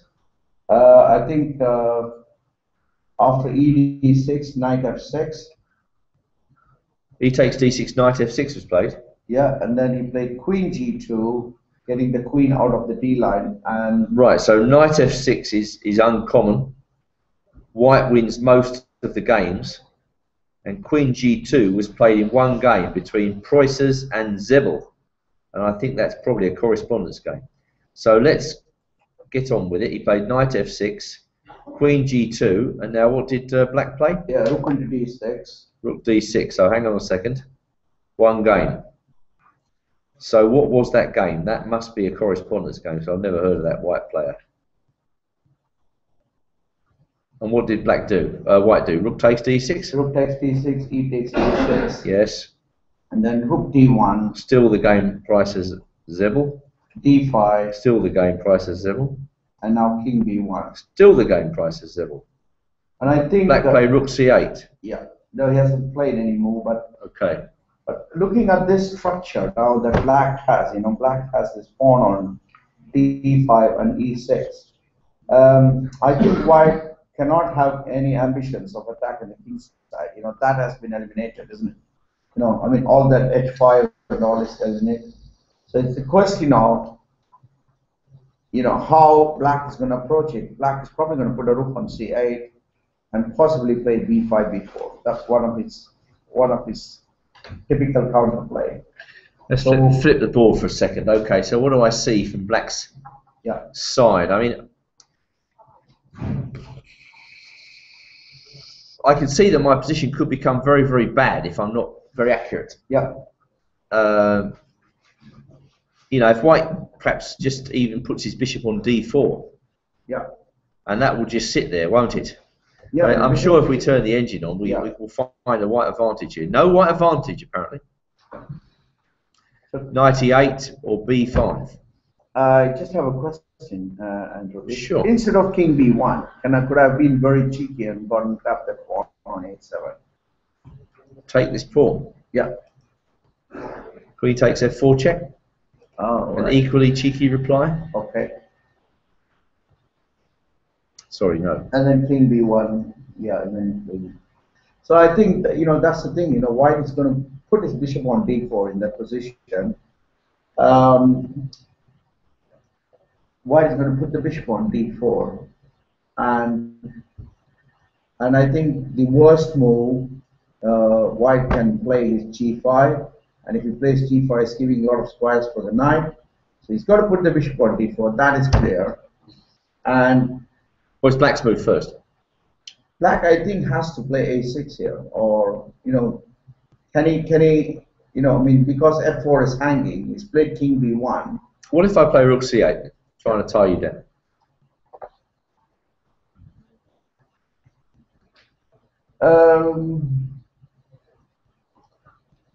King B1 played, and like Rook C8 is a typical move, isn't it? So if you it looks standard. Yeah, if you look at Black's pieces, the knight is all right. Okay, the bishop can come alive later on, but that rook isn't doing anything on the F line. So Rook C8 is quite sensible, and I think Rook C8. If Bishop A7, Queen F4. Yeah. Rook C8. I don't think. I just got to put the bishop on D4. You put the bishop on D4. Well, that doesn't look. That doesn't look so inspiring, does it? Can I even get away with the crazy knight takes G4? No. Knight takes G4. Doesn't work. Queen takes C4, bishop D4, and then Queen E6 check. Yeah. And then King H8, Queen into.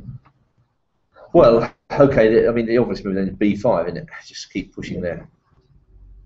So, okay, White might be hard pressed to make anything of this. Yeah. So should he be going after bishop D4, and you played B5? Should he be just playing? I played bishop D4. Well, it's Black's move, isn't it? Black played Rook C8. He played it. No, he hasn't played. But I'm saying Rook C8 is a succession. Yeah. Then bishop D4. Yeah. And then if you did that B5, yes. Can I just play Queen E2? Oh, G4 is hacking as well. So I mean, he's got his problems sorted in this position, isn't it? I think Black solved most of his problems. Yeah. His activity compensates for the weak pawn on E6. So I can't do anything for Rook C8, is it? I can't do anything on the king side, like F5 is crazy, is it? Well, it's Black's move. Yeah, I mean, when you go to C8. F5. Well, G4's hanging now. Yeah. So why can't I just take it with the knight? So he just doesn't have that critical breakthrough. And also, I think he's inherited a position where he's got 38 minutes left on the clock for about another 19 moves to make. Well, I mean, in some ways, this position's easy to play for Black.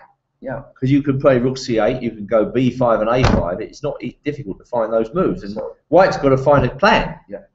Is it fairly certain that the queen has to remain on G2? I can't trade queens. I got to keep the queen on G2. Otherwise, if you take knight G4, you're going to be slightly better. I can't move the bishop away from that diagonal. And if I put the bishop on D4, it does nothing. Well, I think he's probably got to play bishop D4, hasn't he? He's got to try that. And B5, I mean, you're not threatening anything, are you? So should I play A6 there? You know, why to leave that pawn hanging? You know. Well, because F4 is hanging. You don't want to allow the black queen in there. Sorry.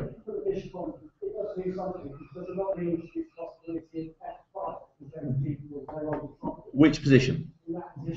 What do you want to do? F5 now?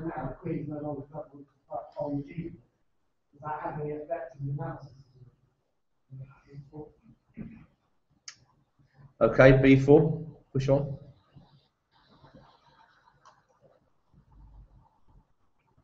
It's already a little bit awkward for White, isn't it? G5. Okay, it's going to get crazy again.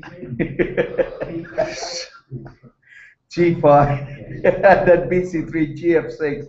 if white can strike first on the king side, you know, if the black rook leaves the rook on c8, you know, both sides don't have any kind of standard plans, you know, here, like, you know, nobody can make any progress there. And that's why you can see Richard Perk is still thinking. He's got an hour on his clock. Well, according to this, you can go knight takes g4 here, believe it or not. And if bishop takes g7, Knight e3. knight e3. Queen h3, knight takes d1, and of course queen takes g6, e6 check, king g7, queen e7, draw by perpetual check. Thank you very much. No, learn from Hebden. I'm forced to the conclusion all games draw by perpetual check with correct play. So after much thought, we jump back to board 1. Yes. Hebden has resigned and played rook g3. Resigned to a draw. Not resigned the game, resigned to a draw. I think rook takes f6 was a nicer way to get the draw, don't you? Yeah, I mean, like, you know, I mean, he's not going to risk anything, is he? I mean, he's got 7 points, and who's he going to play? Well, hang on a minute. Okay, so that brings us back to our old friend knight takes f7. So let's examine this once again, just for pure fun of it. Go through with it a fine tooth comb. Now, obviously, white can go rook f3 here. Bang! Is he really thinking about that move? Yeah. He's played rook g3 after some considerable thought. Yeah, and Hawkins? Knight h5? Oh, he hasn't played knight h5. See, I think that's a critical point. This is crazy, this line, isn't it? Look at these pawns disappearing off the board. The quiet rook e1. Rook takes e6. So, knight h5, let's go through that. You are saying knight h7. Let me get my engine on. Okay. So, immediately as soon as you play knight f7, the engine Stockfish, which is an open source engine, immediately goes. Is that the one you can get in cornflake packet? Huh? Duty free. It's just a free engine, open source engine. You know, I mean, you know, there are communities in the internet which develops things where it's available, and Stockfish is one of you know, one of the good engines that you can use. You know what I mean? Well, it doesn't like this knight takes f7 then. It doesn't like knight f7. Can I say knight f7, king f7? Yeah. Queen g6 check, king g8. Queen takes h5. Queen takes h5. This Queen was takes checked c6. by Deep Fritz 13, by the way. Queen takes c6. Yeah. Queen takes h6.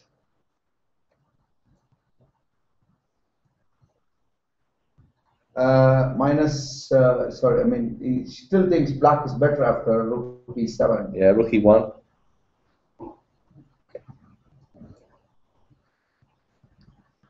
You're not going to play d5 instead? He's now thinking between rook f7 and rook c8. We've got a lot of analysis here, checked it about an hour ago with Deep Fritz. So leading to a draw by perpetual check. Okay. Look at this, you won't see anything like this in a hurry. A lot of pawns going west, and here comes the draw. Bang, look at that. So rook e1, he's made up his mind that rook c8 is the best move. Draw. Rook c8, what do you play? Simple as that. Oh, we're light years ahead here. Light years ahead. What move are you on? Now I want to go back to rook c8 and I want to see what you play there. After what? After you played rook e1, rook c8. Rook c8? Yeah. Well, I'm tempted to go rook takes e6. Is that rook takes e6 is your move? Well, you're going to go queen c1 check, aren't you? Yeah. So all right. What was your previous move that led to a draw? Rook f7. Well, what's happening here then? Is black winning? Yeah, I think so. Rook e6. The moment I put rook e6, he's gone off after queen c1 check, queen c1, rook c1 check, king h2, rook c2. It does look better, doesn't it? Yeah. Great engine you've got there. Good stuff. Yeah. All right, well, of course, all this is probably not going to happen, is it? This is a great shame. I'm sure Hebden won't consider it as a great shame, but the spectators might like to see something like that. So is Hawkins still thinking? Hawkins has played knight h5, just back knight h5. What move is this? 24 knight h5. 24 knight h5. Yeah. Yes. Okay. So rook g3, knight h5. Clear. well, this is the moment, isn't it? When the top board game could be a draw. Hawkins is happy with the draw. Hebden is much less happy, but does he have a choice? You know what I mean? Like I can't see Hebden losing face and playing rook c3. That's just not him. Yeah. So I mean, you know, oh, he played rook c3 now. Did he? He lost. He lost some face. He doesn't care. Okay, so keep the game on the boil. He can't have liked that playing that move at all. Think about it, so I'll go and ask. No, I'd rather not. I get a rather frosty reception. Right, rook c3, and now. So basically, black has been given a free move here. So rook c3, the engine suggests knight f4. Knight f4, bishop f3, rook bc8. Draw on the card. So I think black is slightly better now. He allows knight f4. Well, the knight coming into f4 looks very useful. And now you've got to play bishop f3. I have to play bishop f3? Yeah. Oh, you're threatening knight e2 check. How inconvenient.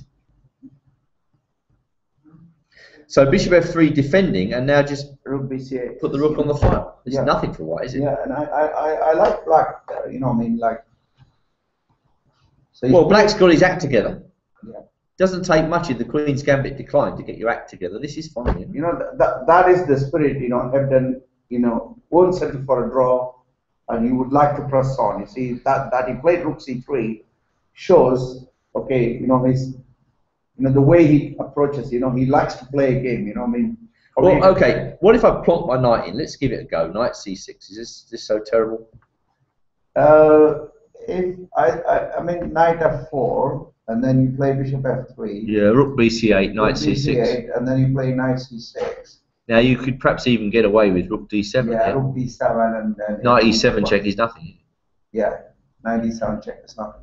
Rook d7 and threatening rook to c7. That would complete the coordination of black's just forces. rook d7, And now if we come in here, that's nothing, is it? The So- problem with all these exchanges is just going to favour black, because in the end you'll get an endgame where you've got this lousy pawn. Yeah, interestingly, Hawkins just played knight f6 back. You know, I mean. Oh, did he? Yeah, you know, why did he play knight f4? You know, he's just gone knight f6 back. No idea. And then bishop f3 played. Wait a minute, let's have a look. And then now. Okay, the engine gives it as roughly equivalent. But knight f4 is slightly more aggressive, isn't it? Yeah. Anyway, knight f6, very, very solid. Yeah. Bishop f3, again, very, very solid. And Rook then he's gonna play bc8. rook bc8. Yeah, Rook why not? bc8 is expected now. And then now queen b3 is what I think is thinking. Is rook bc8, has it been played? Has not been played. He played bishop b7. That's another interesting thing, you know. He's given some. He played bishop b7, Seven, so yeah. he's giving the c6 square. Yeah, and now bishop into b7. This is the game. I'm expecting that move looks bishop a b7 bit played. iffy. I don't like it. That move looks Rook iffy. into b7. Rook c6 maybe, or Rook c6 is queen f8. Yeah, and I think white has a slight edge now. well, white gets c6, but black gets d5. It's a Yeah, bit of and a trade-off, isn't it? Yeah, I mean the black line is going to sit on d5, but you got the c file now, isn't it? How is he going to neutralize that c file? Yeah, but he can plonk a knight on d5. It's very, and very then solid. what else can he do after that? Well, I've just got to sit there, haven't I? I mean that bishop b7 move is so, you know, when you can put rook bc8 and then you can do that as well, isn't it? It's like giving up all hope of a win, isn't it? Yeah. When you play bishop b7. Yeah, you are giving some hope for white. You're giving a little bit of hope for white, but you're giving no hope to yourself. Yeah, that rook b8 is very thematic, isn't it? I mean, it isn't like. Let's have a look. Rook I bc8. mean, it's fairly level, it's no, but you know, white can. Does not like bishop b7. Yeah. Just bishop takes b7, rook takes b7, Rook c6. and either a3 here. Yeah, or rook rook c6, c8. queen d8, a3. Principal problem for black, how are you going to get those rooks off the board? You have this beautiful square, knight d5. Nothing can penetrate your 7th rank. But how are you going to get that rook exchanged, you know? Well, I don't think it's that bad. You know, it's not that bad for black, is it? It's only a small, very, very small advantage Yeah, to white. knight d5 now, recommended by mine. But he has given Hebden some hope. Oh, well, slight edge, I would say. Okay, very slight edge. Yeah. So that is the situation there. We're coming up to the afternoon break time here. Back to Yang Fanzo versus Perk. The position was rook c8, was it? Move 21. King b1. Yeah. And black played? And black played b5. b5, okay.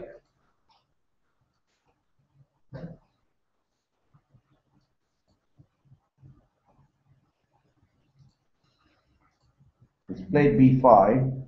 Anything else? Knight e2. Right, so white is trying to play this positionally. Knight e2. That invites knight e4, of course, doesn't it? Yeah, knight e4, I lost knight e4. I And mean, he's hoping that his knight will stay on d4.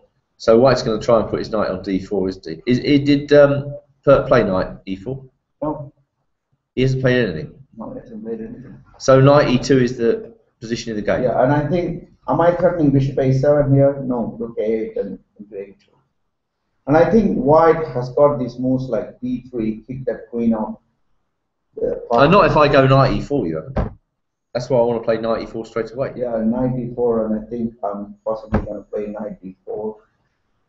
Knight d4, okay. No cheapos on the board. Well, I'm actually thinking about taking that knight, Ravi. I'm just thinking about taking it. Because you Bishop takes d4, rook takes d4. rook takes. Yeah. Wow.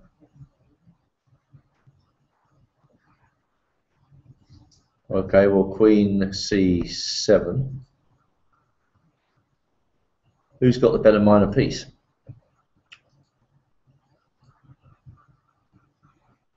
So knight d4 better for black, according to Stockfish. I think so. Knight d4, knight d4, Yep. and now surprising rook c8. Well, not really If you touch on surprising. e6, I think there's some knight c3 check. Something's gonna happen. Oh, well, what's happening? He takes on e6. Well, bishop b2 is quite interesting, isn't it?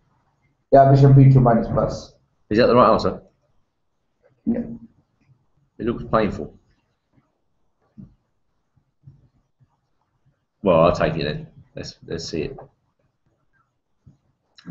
Show me the mate. Maybe you don't even need to mate. You could just go check and take the bishop. Leave me with a rotten position. I'm sure that's what will happen. You go check here, don't you? Take the bishop. Horrible. There's probably some win as well with rook c4, isn't there? If I go king b1, you can play rook c4, can you? I mean, that probably wins, isn't it? Anyway, black would be delighted if that happens. So, yeah, knight e4. It just shows how difficult this position is to play for white. And if we flip the board, I mean, knight e4 is the most obvious move on the board. It's what everybody would play. You know, don't need a grandmaster to play that move. Uncovering the bishop, getting the knight into a beautiful central square, preparing rook c8. It just looks good. So, Perk thinking? Yeah. I'd be pleased about his choice of the dragon then. Right, back to Fernandez M's. Has white made anything of his very small advantage here? Fernandez's games tend to come to life later in the session. You know, there's not much going on here just yet. Not much to see here. Both sides getting their pieces out. I mean, it wouldn't be unheard of for two grandmasters to be shaking hands already. 14 queen e2, black played a6. Okay. Typical John M's move, just improving his structure. C4. Hooray, there it is. Black played bishop a7. Yes. White played b4. Yes. Black played bishop b8. There's wonderful manoeuvres with the bishop here. Is he intending to go bishop e5 to exchange off that bishop? Yeah. Okay. And I think now white is thinking, time on the clock, 54 minutes for Fernandez and 28 minutes for John M's. Well, it's very much a nothing to see here position. I forecast a draw in this game. Mainly because it's quite easy for black to hold the balance. you know, where is White winning this game? Is he really going to push this pawn on and get a queenside pawn majority? Is that the idea? Well, I think you know, he is he's yet to deploy his rooks there, isn't it? Well, rook A-C1? Yeah, black is threatening to play bishop E5, and he's got to play something like rook F-D1. Well, then bishop E5, as you say. E5, that's the main idea there. So if he plays CD5, is black going to take with ED5 or black going to play knight D5? Well, I've got bishop takes B2 as well in this precise position. No, before I'm saying. Well, after bishop B8. Before rook F-D1, bishop B8, CD5. CD5. And if you take my pawn, I can go back. No, I want to take with the knight, I think. You take with the knight, then Yeah. I have knight C4. Knight C4, okay. And you have to play B5, and then you have to weaken your long diagonal to get something out of it. Well, okay, but what do you do after B5? It's not really a concession, is it? Well, yeah. So CD5, knight D5, I would probably play knight E4. Knight E4 looks a bit better, doesn't it? Yeah. Okay, knight E4, well, I'm not going to spend too long on this. Bishop E5, I haven't thought very much about that move. I'll probably live to regret it, but we'll give it a go. And should I just play rook A-C1 and continue normally? Rook A-C1, if you continue normally, so will I. Queen takes. Yeah, White might have worked up a slight edge here because of the C5 square. Quite a nice queen. That might be something for you. Yeah. So it's not totally trivial, but all the same, it looks like a comfortable position for black, and we expect some rook move, I think. Yeah, and I think in that position, if you go back to the position where black M's played, wasted all this room going bishop A7, bishop B8, he wants bishop E5, and then, you know, this is the position White can't free his knight from D2 and go to F3. Oh, but if you take with the pawn, can I even take with the pawn here? Sorry, take with the pawn on D5. Yeah, that's Is that what possible? I thought you would do, and then I'll go knight F3. Knight F3, okay. Have you got this D4 cheapo? I think this is the big moment, isn't it? Yeah, sorry. You got the D4. When I get my pieces free. So I think after you play CD4, ED4, possibly, you know, I need to get my queen out from there to avoid D4, and I would be quite happy to play, you know, because when you play bishop E5, my answer is look at E1. Okay, well, basically, White's got to demonstrate something. I mean, black has got, okay, White's got two bishops, but black's got two rooks in the game, so this should be fairly balanced. Black's threatening the positional idea of bishop E5, negating this strong bishop on B2, exchanging it off. And if that happens, then White probably doesn't really have anything. It's worth noting that White can establish a queenside pawn majority.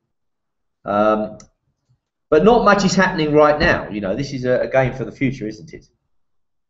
So I think now one more roundup of the games, and then it's off to the afternoon break. So Hebden Hawkins, what has happened? Anything happened? Rook C3, knight F6, bishop F3, bishop B7. Any more moves? There's no more moves. Right. So that is looking balanced, but maybe what black's last move was not the best. Perk versus Howell. White was building up a nice game here. There are a few more moves. Okay. F5 castle. Yeah. Knight C6, rook AD1. Right. So this is a game from a blast from the past. Is it? Oh no, that's not the 1926 game. This is the 1989 game. Okay. So rook AD1. Yeah. Played in 2 games. Okay. And then Rook AD8 or knight F6 we've got here. yeah, rook AD1, and then Howell went G5. G5. He needs a result, you know. I mean, this is his chance. He may get a result. You But better not the play- one he's looking for. You better not- So G5, That looks berserk. G5, Queen D2. Hitting on the D7 pawn. G5, that is really an all-in move, isn't it? It doesn't look good. It does not look good. Yeah. It looks, I mean, if a weaker player played that, you'd be saying, well, what the hell are you doing? You know? And I think that The fact that it's David Howell, you sit up and think, okay, he's considered this carefully. He's weighed up all the risks. yeah. He's gone for it. But the problem is this D file, isn't it? The D6 pawn, Queen D2. Did he play? Yeah. And what has White done wrong to be smashed up in this position? Nothing. So if I went G4, what are you going to do? You're going to put a 90, G4. Yeah. That's 91. one of the craziest moves I've ever seen. G4, 91, and then I think you've been 95. sitting here too long if you're suggesting G4 for White. G4. G4. Not played. No, not for White. I mean, I thought you played Queen. Perhaps D2. I've been sitting here too long. I thought he was going G4. Queen D2 played in the game. So now I'm saying Black should play G4. Oh, And G4, that looks better. You've got to put Knight on E1. You don't have any square. Right. And now Knight E5, keeping that delicate balance along that diagonal. And if Queen D6, he could play Queen G7. You know, he's keeping his pieces on the board. Then you have to sack a pawn. You're going to go Knight F3 check. Well, that's Dirty my idea, but I tricks. want to play Queen G7 first. So if you went Queen D6, Queen G7, Queen into C5, then Knight F3 check. Okay, don't panic. I'm not going to panic here. Just a second. I've won a pawn. I must maintain a state of calmness.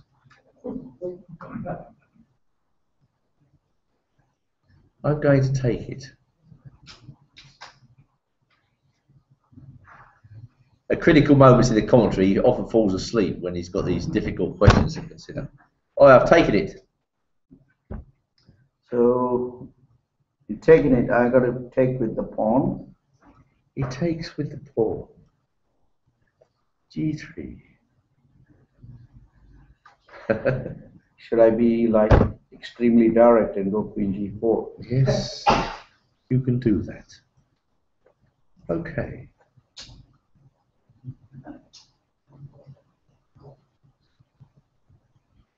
Would you like to start the car?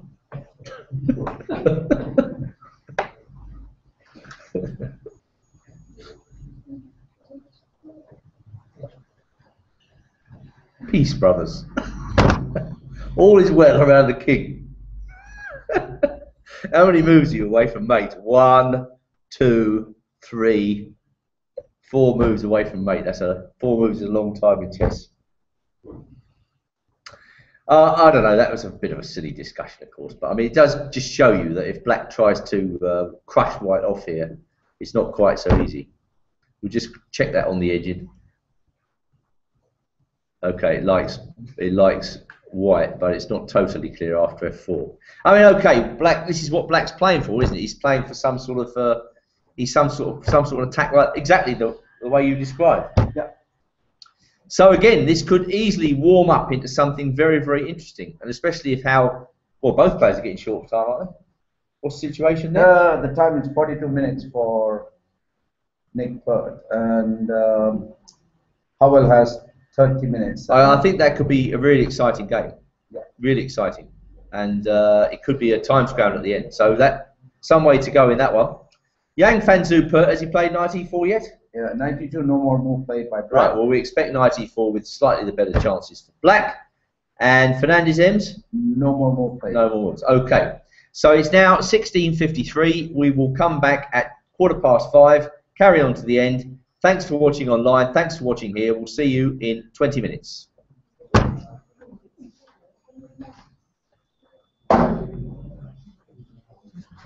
And we're going to have to ask you to vacate the room. I'm really sorry.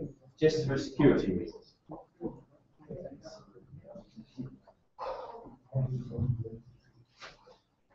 Right. How are you? I'm very well, thank you. Good. Very well. I must take my break. Yeah.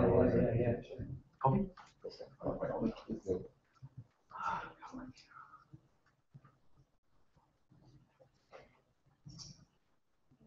Sorry, we have to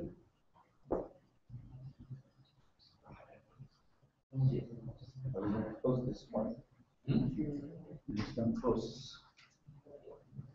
That's how it's open, but only if you do something.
Question in playtest. Now, what's the difference between F, G, and I?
On the door. Perfect.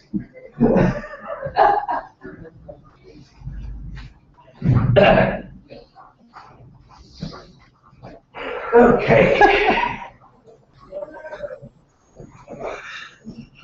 Okay, well, we're back with the live commentary, and we will continue with our afternoon quiz. For those of you who haven't participated so far, we're running a quiz this afternoon. We're trying to generate some more members for the English Chess Federation forum, and all you have to do is to answer a simple question which I'm going to give, which actually are not so simple in many cases, and then you'll win a book prize. You go to the English Chess Federation forum, you join up, you put your answer down there, and somebody's monitoring the answers. Somebody will contact you if you're the winner, and hey presto, you will win a book. Now the first question was which London chess club plays at Moscow Road? Now hopefully somebody will have answered that by now. Which London chess club or chess organisation plays at Moscow Road? The second question was who was the women's world champion before the current world champion? That was the second question. And the third question is what is the name of the chess club that was based in Liverpool that ran an incendiary chess forum a few years back? What was the name of the chess club in Liverpool, now maybe disbanded, I'm not sure, that ran an incendiary chess forum a few years back? I'm sure there'll be some people out there who know the answer to this one. So all you have to do is to write to the English Chess Federation forum and give that answer. Okay, that's caused some merriment in the audience here, I can tell you. Right, so now we move back to the games. Ravi has joined me, and welcome back to the second half of this session. Hebden versus Hawkins, and you did not like Hawkins' move Bishop B7, did you? No, I didn't. So you thought that when White exchanged off the dark square, the light square bishops, he would actually get control of the c file which should ensure him some advantage. Is that correct? Yeah, and he did go bishop into b7. Right, bishop b7. Rook into b7. Yes. In with rook c6.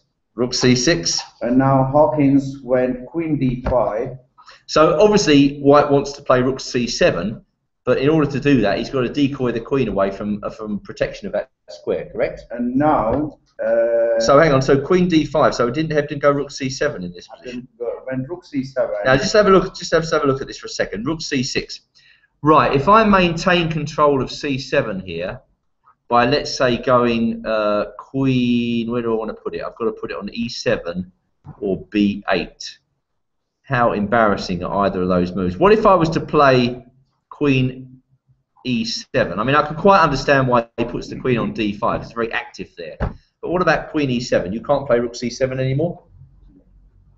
No, I think it was wrong to go rook c7 because you simplify the position, and you know black must have some moves to equalize there, isn't it? I mean, no, but you're not answering the question. Yeah.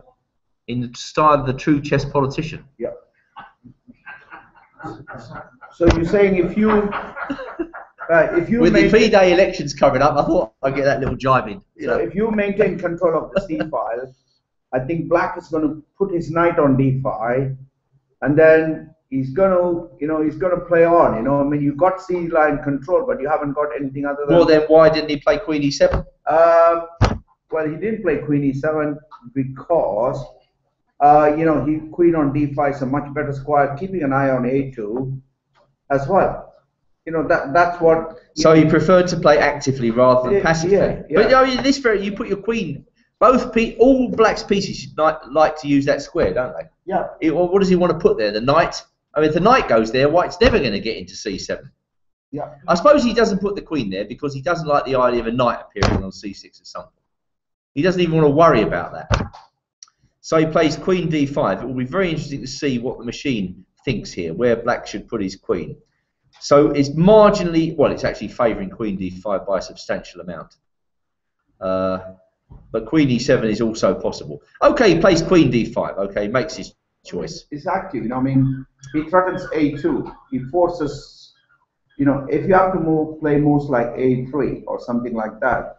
And you know, black's principal problem is you're maintaining control of c5, but he also has some pressure on b4, isn't it? So I mean, as long as you can't enter with rook c7 or play from endgame with that.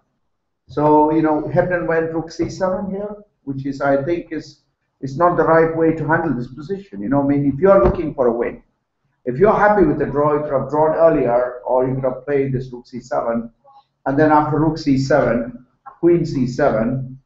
I think Hebden's trying to get one of his legendary small edges, isn't he? When he plays rook c7. Yeah. I mean, what would you play here? Because White's running out of ammunition. Yeah. Isn't he? He hasn't got a great deal of ammunition. Okay. So my approach there would be a3 instead of rook c7. a3. Okay. Yeah. Just secure that pawn.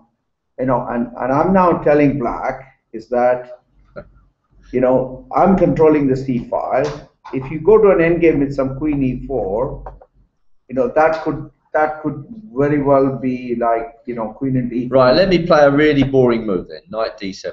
Yeah. And then I have to pull back knight f3. Then I go knight f6, don't I? Yeah, knight f3, and then you go knight f6, and I triple on the c file. Now there's hopefully something. That's the way to play for a win, isn't it? Maybe. All right. So point taken. No, yeah, I don't like rook c7 because it simplifies and solves also black's problem. Well, one thing's sure, black's got to take that rook. Yeah, in comes the queen. Yeah, and then rook f8. And now White is forking two pawns, so black can't allow queen takes f7. So rook f8. Yeah. And now if queen takes b6, queen takes a2. Yeah, and then he's hoping that he's. This looks like a game from a world championship match, doesn't it? Yeah, it really does. You could choose any world championship match. It probably comes from one of them. And then he went rook f8, and then White played b3, which is a nice move to keep the queen away. And then now, is this a competition move? Can I see? Has anyone come back from? Yes, it's a competition move. Okay, it's a competition move. And we're going to give away this excellent book, St. Louis 2005, which actually won the English Chess Federation Book of the Year in 2007. It really is a nice book. And the prize will be yours if you can guess Jonathan Hawkins' next move. And if you've seen it played in the tournament, don't enter, because we've got loads of prizes. We just want to make it as enjoyable as possible. So what did Black play here? Hebden's setting him some sort of small defensive task. White's hitting b6. Now you've got to stick your hands up here. If you saw it played in the tournament, do not enter. Yes, you were first, sir. Queen d8. It's another one of those famous Ravikumar competitions where it's so mind-shatteringly difficult that it only takes one guess to get it right. Congratulations, sir. Round of applause for our friend there. So, there you are. Explain your move. Why you went queen d8? Yeah, protects the pawn. He wants to get the queens off. Very cogent. Very precise. Very good. So queen d8 played, And also, you can put your knight on d5 now, can't you? If you want to, you can put that knight on d5. That would be a good square. So queen d8, queen c4. Okay, Hebden's running out of steam here. Knight c d5. And then he played knight d5. Yeah, this looks like a handshake position, doesn't it? Queen c4, knight d5. And then Hebden played g3. Yeah. And Black now played queen d6. Queen d6, yeah. I mean, what's wrong with Black's position here? Yeah, I think there's nothing wrong, like, you got the c file, but he's coming queen a3, queen b4. You go to the rook ending, you're not going to get much out of it. Okay, so I mean... Well, can't I just go rook d8 or something like that? So queen d6, and I think this is, I mean... It's heading for a draw, isn't it? It's heading for a draw. So my question is, would Hawkins have the motivation to play on now that there's nothing in the position and only? Well, I mean, he may play on because he has to, because Hebden is playing on. I mean, how stubborn Hebden is. If he has to keep going, he will. All I'm saying is that he's working with very limited tools here, isn't he? Because what is he actually trying to do here? Pawn structure is not in his favour. Black's threat, well, very simple. Rook d8. Black even might play knight b4, mightn't he, to tickle the queenside pawns a little bit. If he can force a3 or a4 out of white, then really it's nothing at all. So a4 played in the game. a4? Yeah. Well, that doesn't inspire confidence, does it? Because now Black can put his knight on b4. Yeah, but I think the engine is saying why Black has to play f6, and the position can handle f6. So the knight goes back to d3. So I don't understand that engine. What engine are you using? Stockfish. Okay. Well, why can't Black play knight b4? Come on, what are you going to show me? Show me what I've missed. I mean, against knight b4 now. Knight b4. I'm going. I don't think he'll do that, but I'm. Queen b5. Queen where? b5. You allow knight c4 next.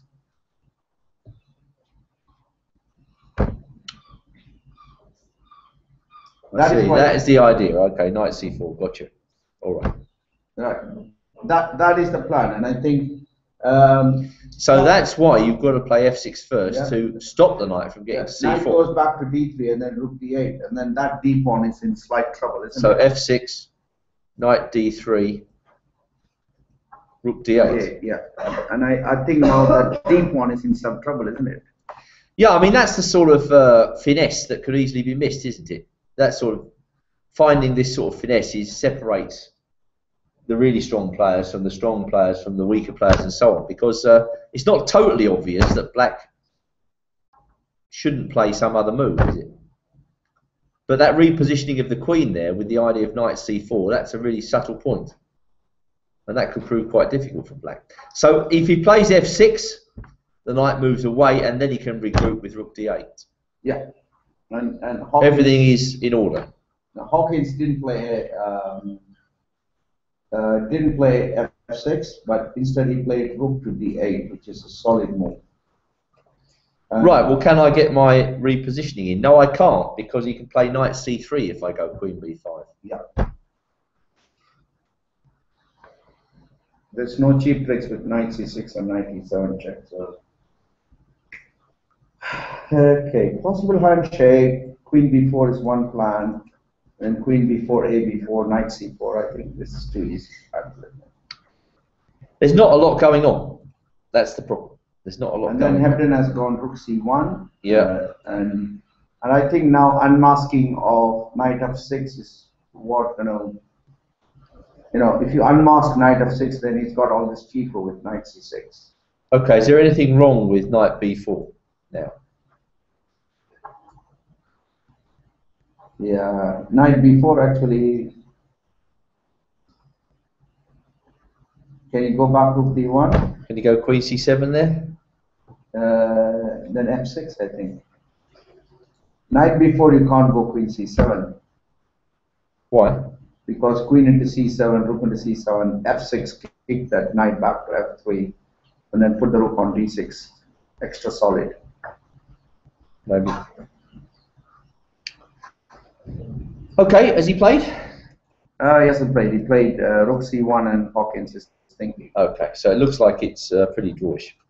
Right, Perk Howell, this was warming up, mainly because David Howell played g5. We thought that was a bit extravagant, but Perk's got to prove it. So last move was queen d2, and now. Okay, got it. So the last move was 15 queen d2. 15 queen d2.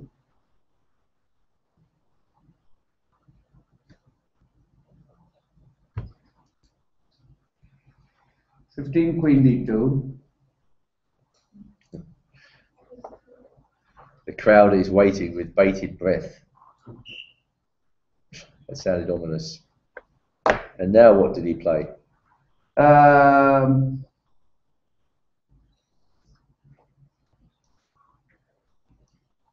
just entering. Sorry about that. Rook a1, g5, queen d2. He played rook fd8. Rook fd8, yes, okay. Yeah, queen d6? Queen d6, g4. Yes. Queen into e7, knight into e7. Yeah. Played in the game, knight e5. Yeah, you'd think this would favour white, wouldn't you? d6. Okay. Knight d3, knight f6. Yeah. And then now f3. G into f3. G into f3.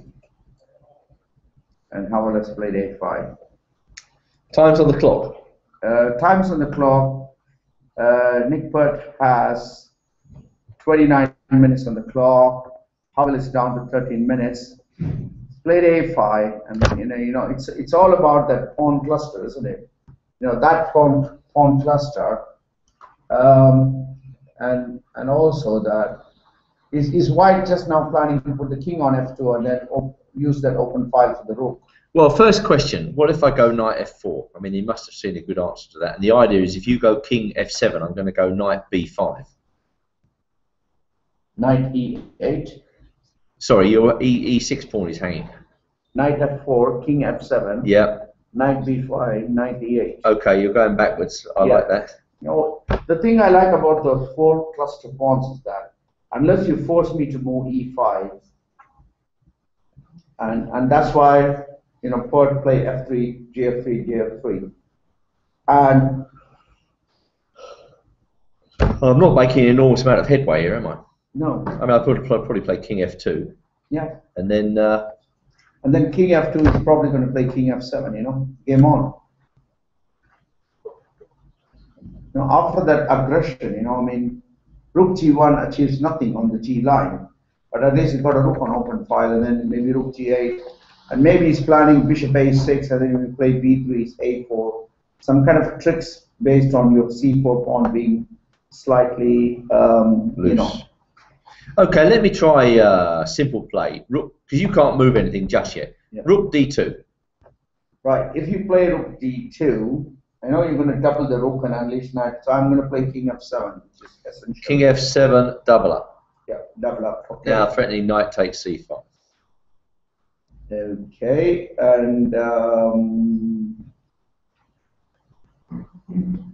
I mean, you can go check and knight e8, can't you, if you want to? yeah, rook g8 check, and I think G8 check, king f2, king f2, knight e8. knight e8. I don't need knight e8. You're not threatening anything. Oh, well, I might be threatening knight b5. I think I am threatening something. Are you threatening knight b5 now? I think so, yeah. That's a direct threat. But I have also knight c8. Do not worry. I mean, once I But, well, then knights, your pawns are getting very loose there. yeah, knight e8.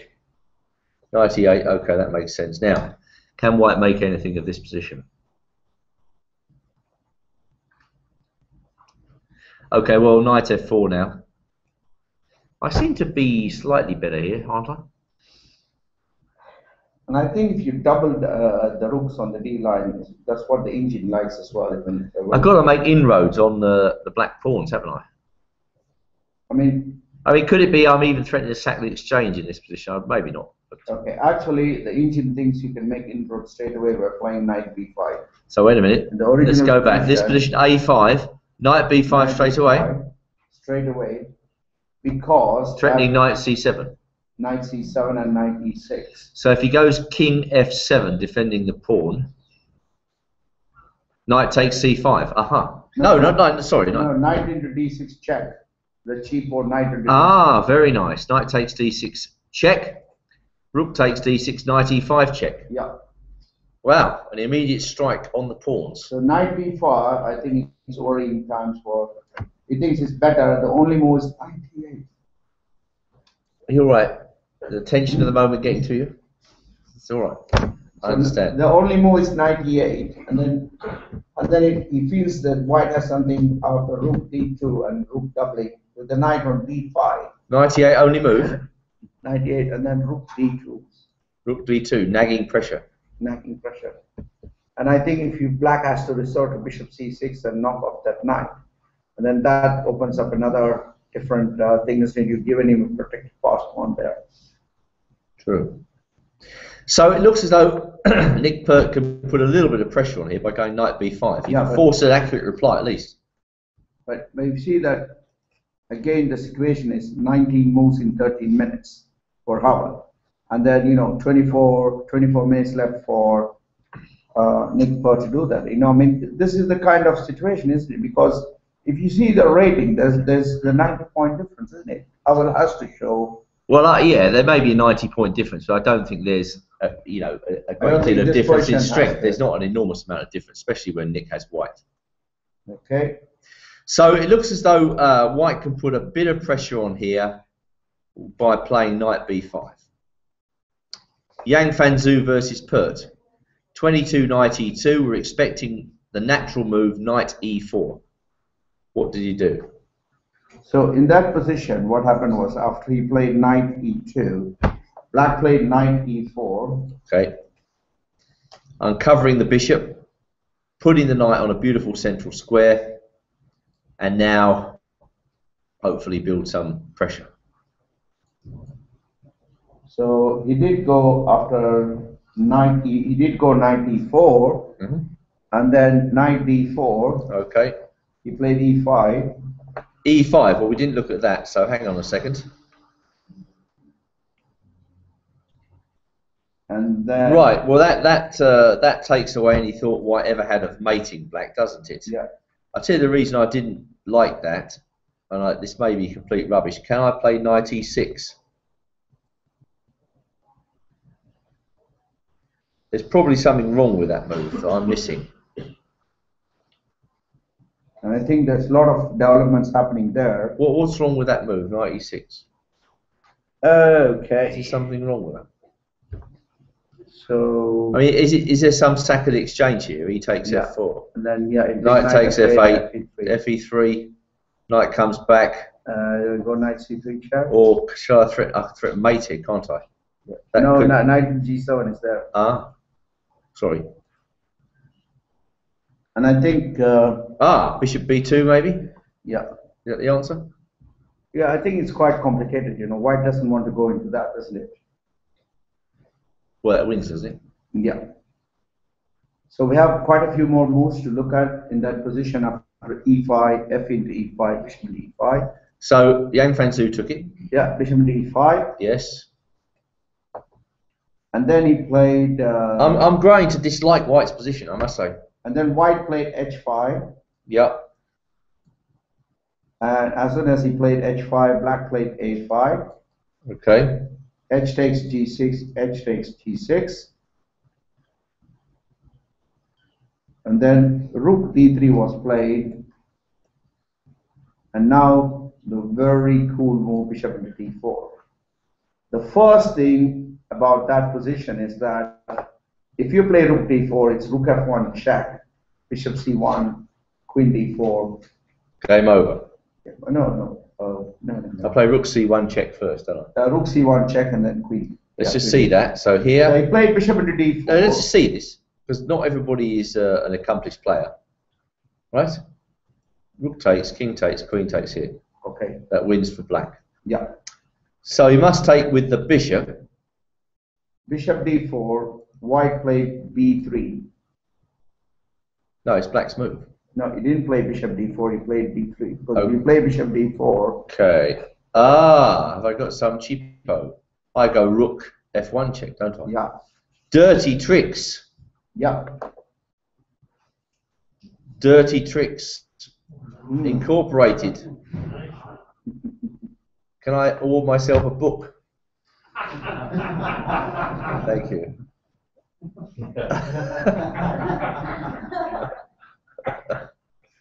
Thank you. Ravi's just given me how to be lucky in chess. There we are. Yeah, I think that was a lucky. Cheapo. Got to have some luck in your life, haven't you? And that was it. Yeah. So that is the dirty trick that he's playing for.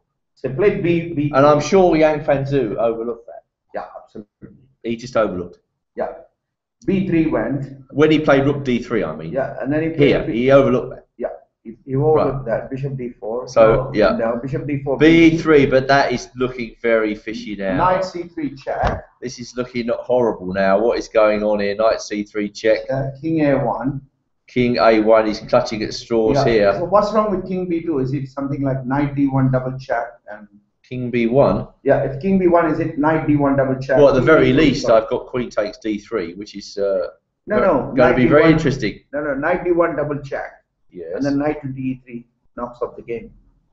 All right. His queen is under attack. Okay. I resign. I can't take it anymore. It's all too much. Okay, so king a1 played, and now queen into d3. Hang on, king a1. Yeah. Okay, you won't get your double check at least. Queen into d3 played. Queen d3, this is more like chess as we know. cd3. Yeah. Bishop into e3. This is hopeless for white, isn't it? Queen g3, and So, I think Queen that g3. Why does it rook f2 win immediately? So what's happening if I play d4? Well, how is he going to stop rook f1 check, king b2, rook b1 check, king a1? So if I go for the immediate knockout, I could get knocked out after this. Is that correct? Yeah. I I think in this position, I like either b4, which cuts out all But this. surely, just a second, all you need to do is to shut down the position, isn't it? So d4, what about d4? Yeah, I like d4. d4, come on. But that takes away the square from my bishop. d4. Yeah, but you don't need that. You don't need that diagonal. You don't need. Hopeless. If you play bishop b4, you are threatening rook f1 check, king b2, knight e2 discovered check. So bishop d4 sets up a. I'm threatening mate. Yeah. You haven't got any moves like queen d6 because just check, and that's game over. Yeah. It's mate on a2. Yeah. So if you can't move your queen into an active location, this game is finished. So what happens if I just play something like a3? Just play. You haven't got a move, have you? Rook f1. a3, then rook f1. Thank you very much. So d4, king b2, then rook f2 check is also This gone. is finished. So d4 if I play queen g2. Then Well, queen g2, that's probably the only move actually. Yeah, d4, queen g2, rook f2, queen a8 check. Well, let's have a look at this, see if he gets the perpetual in. So queen a8 check, King g7, keep on the dark squares. You're running out of checks already. Yeah. And if queen here, then we go here, and if queen h1, king g5, that's the end of the checks. Yeah. So you probably got to go here. Yeah. And we just do we King take it? h5. I just think my king will come to c2 and join the party. So let's take this off. And then queen e7 check. Okay, let's join the party. Okay, and then queen e4, queen e6 Queen check. e4, yes please. No stalemate. Queen e6 check. Queen e6, let's come. Here we go. Queen. Yes. Here. Queen h3 check. It's all coming true. Queen g4 check. It's all coming true. Safe as houses on c2, mate. Safe as houses. And then, mate. But he can also play this in a different approach, isn't it? He doesn't need to rush in rook f2. He can play the move b4, which even locks down any kind of escape for the king, and then he can come down there, isn't it? I mean, it's obvious. Yang Fanzo overlooked rook f1, didn't he? When he went rook d3. Yeah, That was the turning point in this game. Yes, sir. I've just been watching the game. I don't know. He didn't play d4, d4, but in the position that he got, look to rapidly look to f1 check, and then after king to b2, look to the second rank check, Yes. and then king d5, pawn to d4 meets. Did that happen? Well, no, he's sitting, look at it. He's looked at it the wrong time. He has to pay for f1 check. Right, well, let's have a look at this forcing line. If that works, sir, I'm going to give you a book, How to Be Lucky in Chess.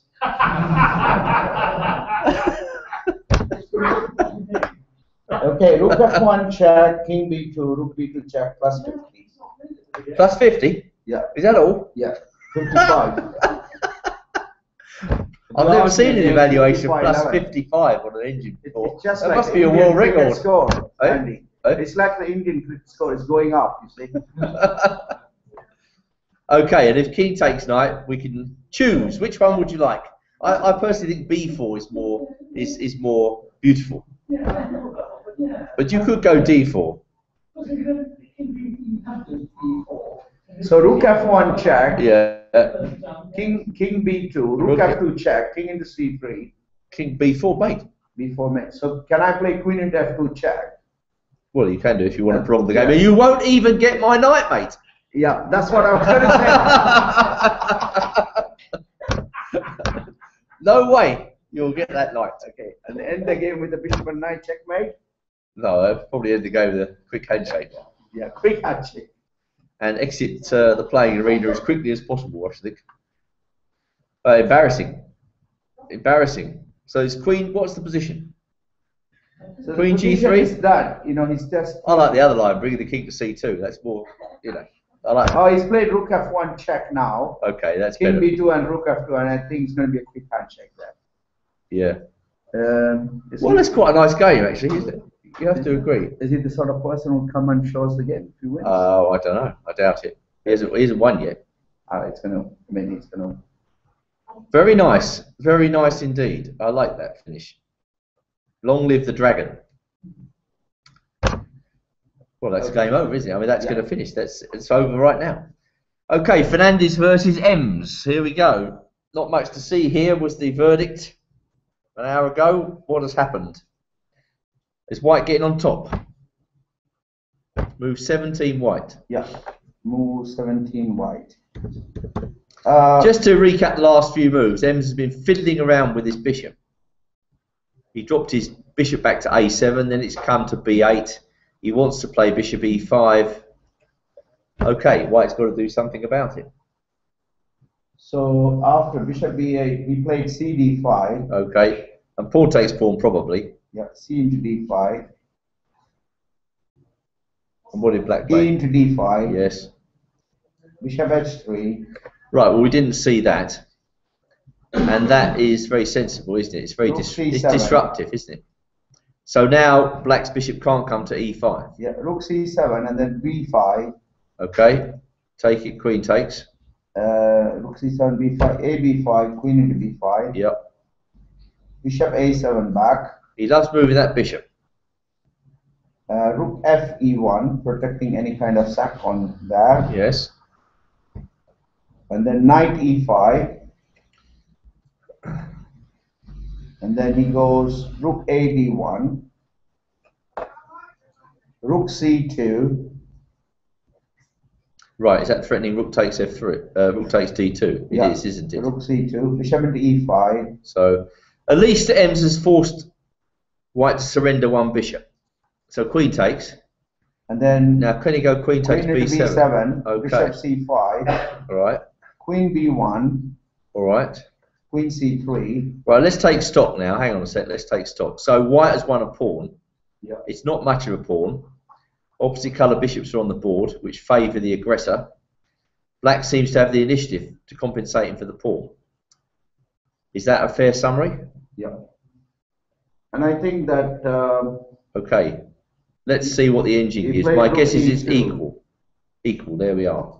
Black's initiative, you know, actually compensates him he for the played pawn. rook e2. E2, yeah.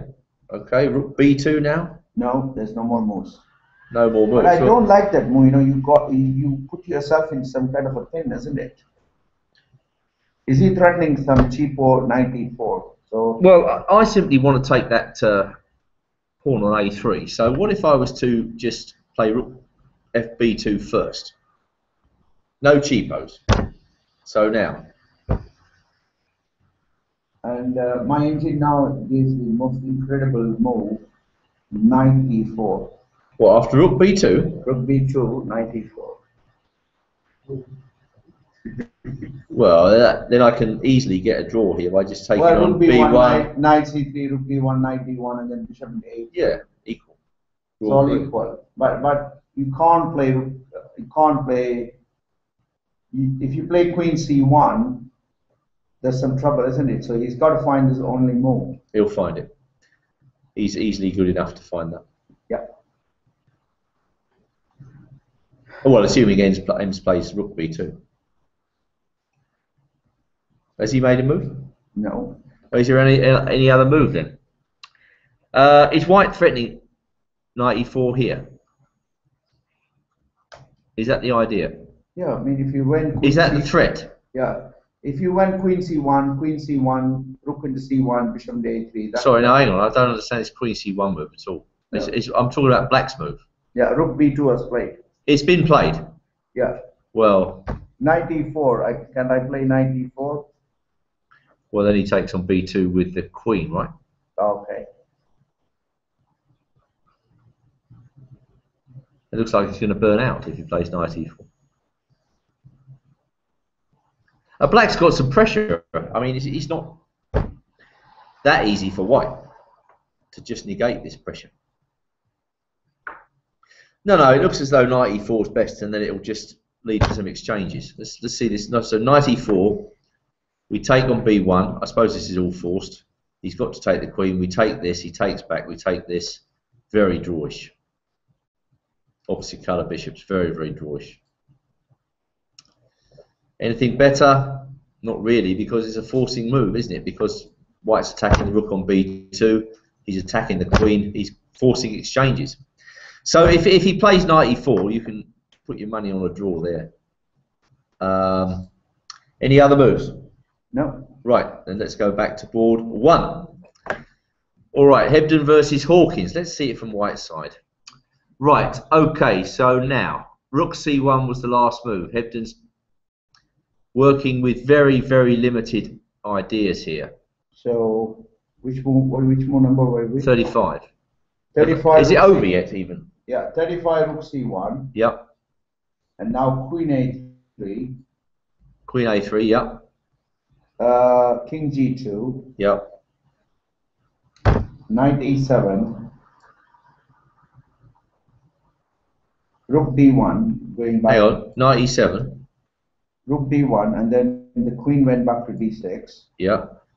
So Hawkins just proceeding very, carefully. He knows Queen b5. draws enough. That's it. Yep. Queen c7. And I think if you play knight c4 now, he's going to put the knight on d5, and it's safe and secure. Well, white doesn't have anything to work with, does he? Ah. Richard Perk is here. Can we give him a round of applause for that brilliant game?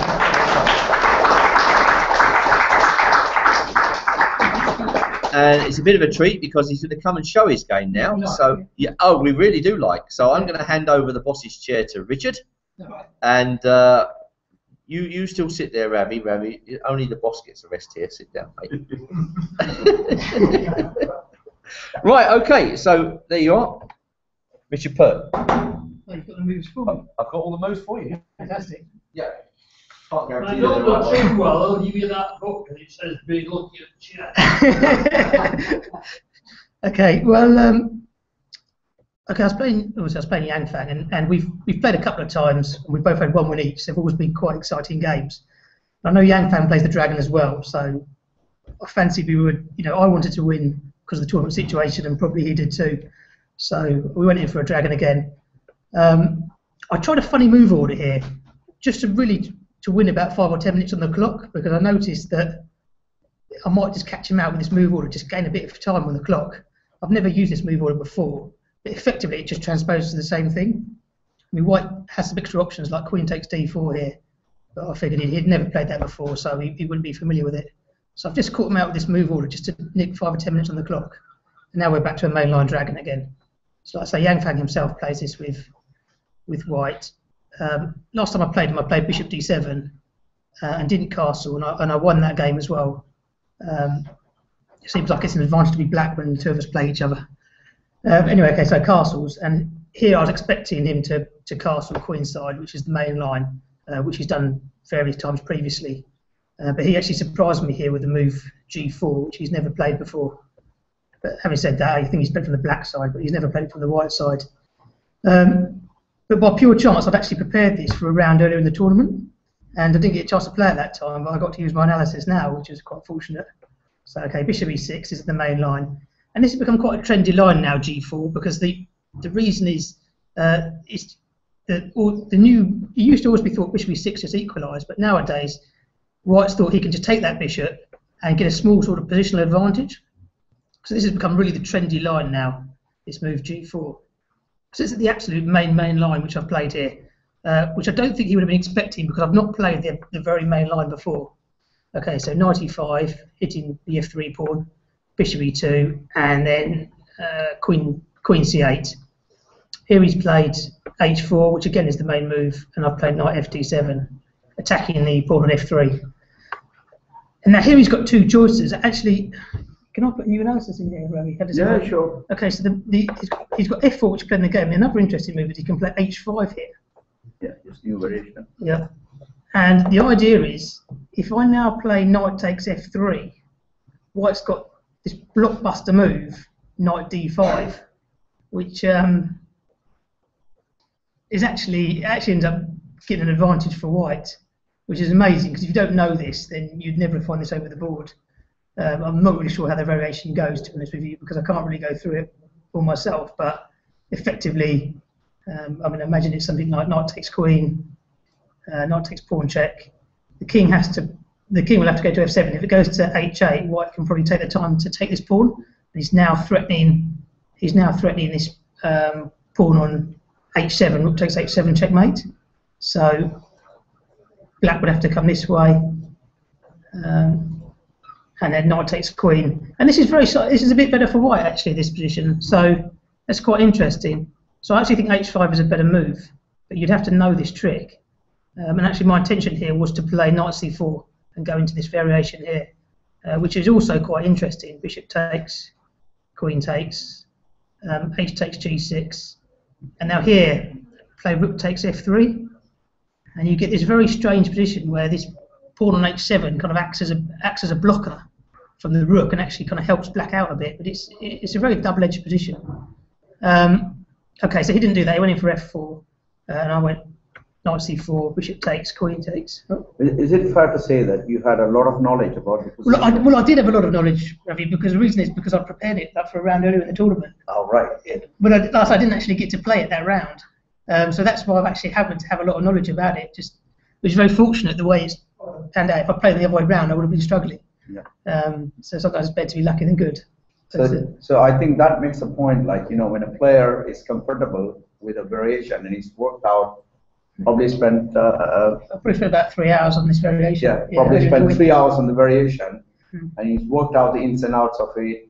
Probably a lot of engine. Yeah, using the engine and Yeah. new ideas. Yeah. Yeah.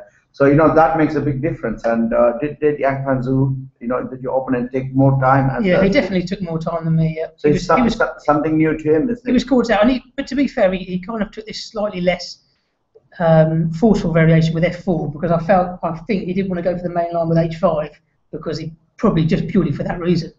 But to be fair, if you actually look at the stats on this game, White has actually scored very heavily in this variation. I mean, almost sort of 90%.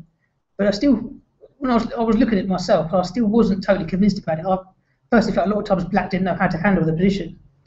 Okay, so here he's carried on with E5. I can't take the pawn on E5 because my knight on D7 is going to be hanging. So if I do variation, he just simply takes the knight.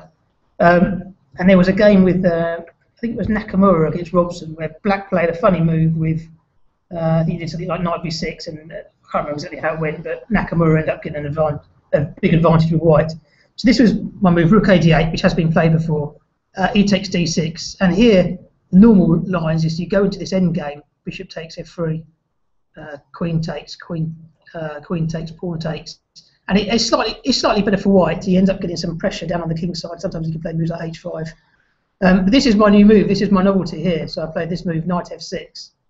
I mean, I guess Yang Fan could have taken here, but I'm not totally convinced about it. I think that this is pretty good for Black because the G4 pawn is going to drop off at some point. So say he takes, King takes, and I'm going to go Knight takes G4. Okay, so he's got Queen G2, right? So now I'm on my own effectively. But my plan was, okay, Rook takes D6. It makes sense for Black to try and swap off a set of rooks here because if a few pieces come off, then these White kingside pawns can end up looking quite weak. So that's why I was very keen to get this set of rooks off the board. I'm now threatening ideas like Knight D5 here. So he felt obliged to take, which is what I was expecting, pawn takes, and then Rook D1. And here I played D5.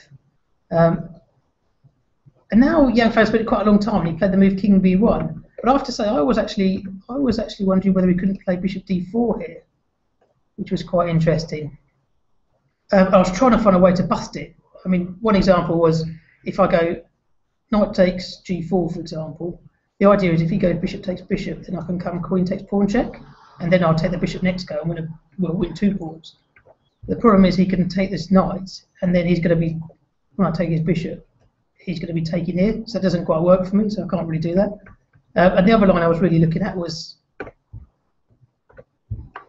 after Bishop D4, was trying to bring my Knight into E4, and my idea was after takes, King takes, Knight takes, pawn takes. I thought if Yang Fan carried on with say standard moves like Rook here, takes, I think this is quite a comfortable position for Black. I've got this passed E pawn, and it's, I don't know, White is just a bit awkward here. But I felt a couple of moves earlier he did a very clever move. He could play here the move B3, and now I've not really got a good square for my Queen. So yeah, no, I definitely thought he should have gone in for Bishop D4, and I'll maybe have to play it slowly with a move like Knight E8, because he still can't take, and build up from there. But okay, so went King B1, that's sensible. E5, Knight E2. Knight E4, which just centralised my pieces, Knight D4, E5. Okay, I just wanted to be as active as possible, especially because he was short in time. But what did the computer say about this position? I was curious. What do you think? Well, we only came to this latterly, we didn't get a chance to examine it much, really. Yeah, I mean, We've got 4 games on the go. Yeah, exactly, yeah. I mean, I just felt like I was very active here, but I'm not sure if White can, if he plays accurately, maybe he's okay, because I do have some weaknesses. Okay, so he's carried on with H5.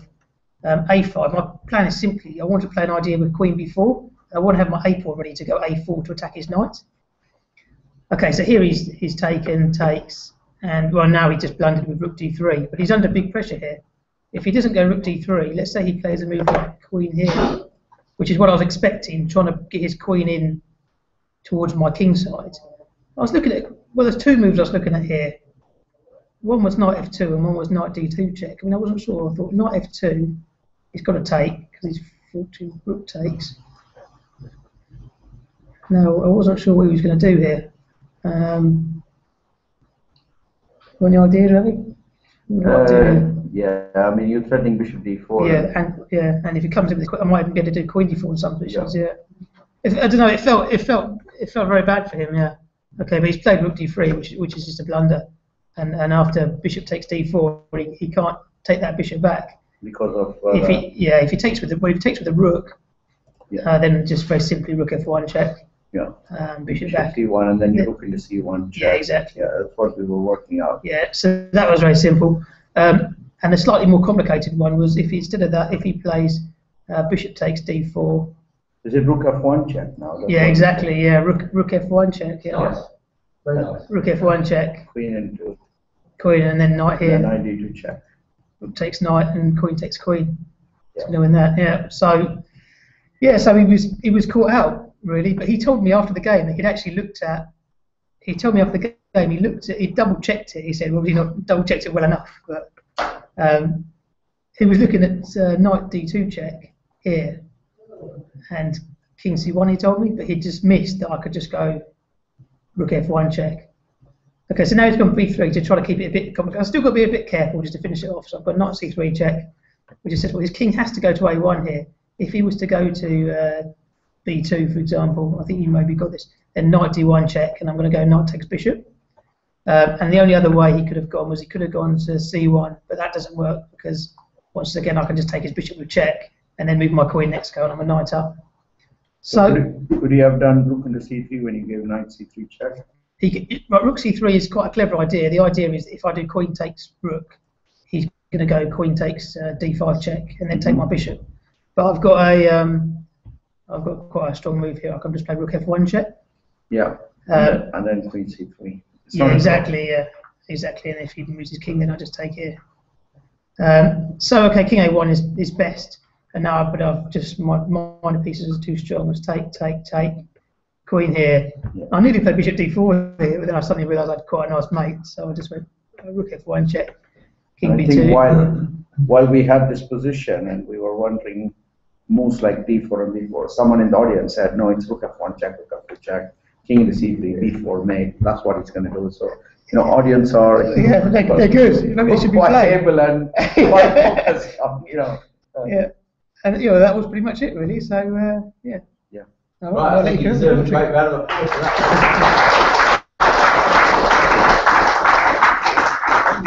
Thank you very much. Thank you very much.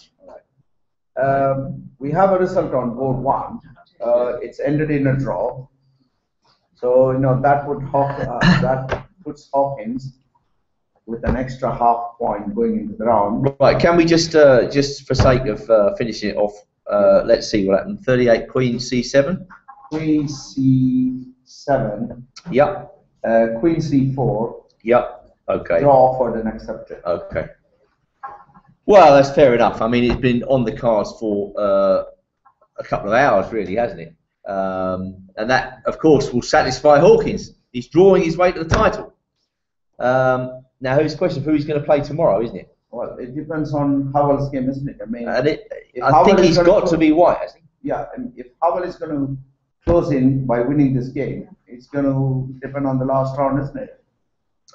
Well, we will see. Let us see. Okay, draw agreed. But, it wasn't probably a very correct game. It was a correct game, but it wasn't that interesting, really. But, of course, it's a typical tactic, You play very solidly and let the other guy come at you. So well done to Jonathan Hawkins, really. All right, so now knight b5 in this position against Howell. That looked as though it might give black a few issues. He didn't play knight b5. That's played rook d2. Okay, that's more like a Nick Perk move, building up nagging pressure. So let's see if he can get anything. You suggested king f7. Yeah, king f7, b3 played. That was the game, was it? Now he played b3. And then. So he's just nagging pressure. Yeah, Howell went bishop a6.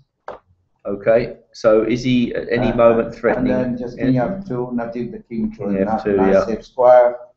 And then rook b8. d to b8. Rook d to b8. Yeah, and then bishop d1. Right, so hang on a sec. Is there any reason he's keeping that rook on A8 for. No, I think he wants to put the rook on b6 to avoid some kind of a trick on the d line. You see, that's Right, I see. So he's getting out of any potential knight takes c5 tricks. Yeah. So after bishop d1, he went knight g6. Right, let's not forget black's attacking this pawn. Yeah. So white must defend himself, all right? So bishop Knight g6, did you say? Knight g6, bishop c2. Yep. Again with the king idea of e7. doubling up. Yep. You see, I like the way Howell has managed his forces, isn't it? So he's put the king on e7. So d6 is not going to be a target. And that weak pawn on b3 is now defended by the bishop. Now he's improved his knights. Yeah, but it's all very well, but how are you going to win? Rook f to d1. Yep. And then rook to b6.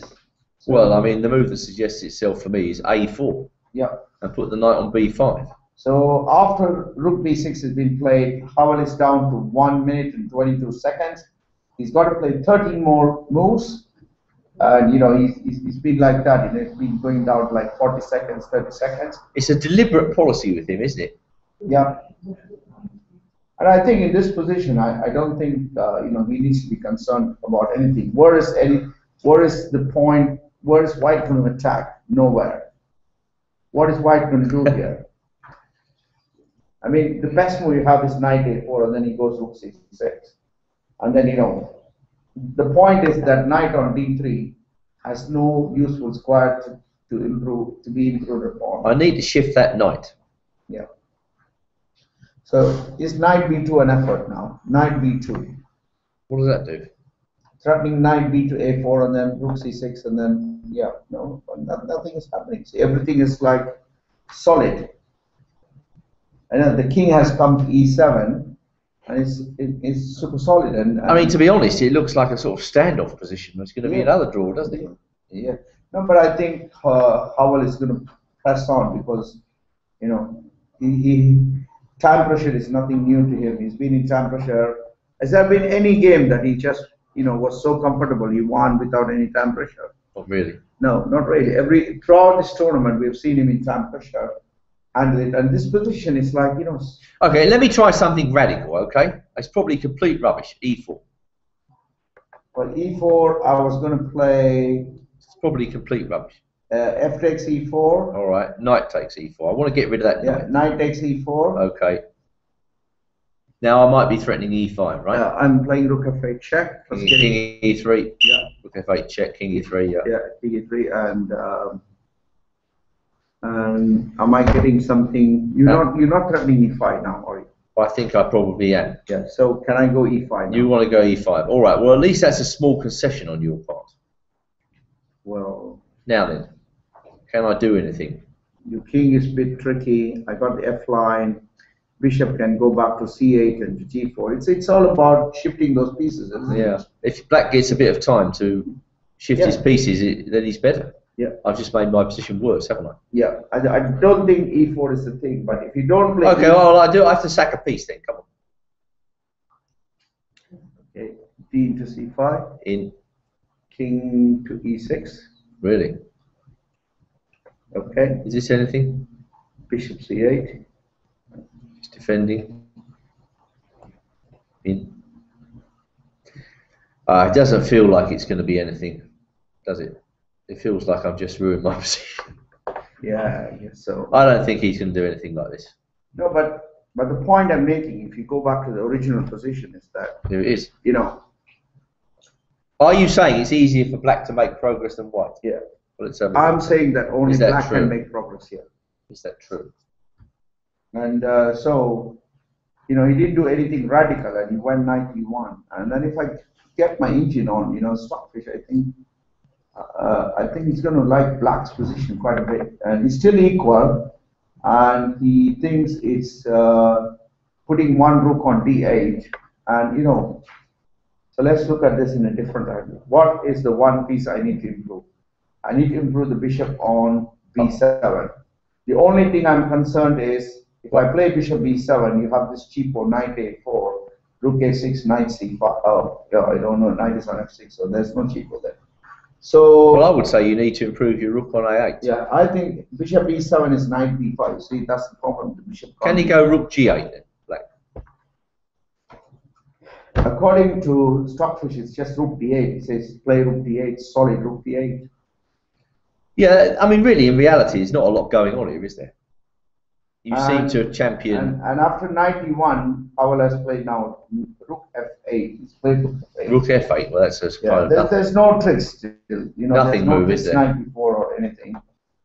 It's just that White has to find somewhere to improve the position. I don't think he can. Well, okay, let me try it. I'm going to go knight g2.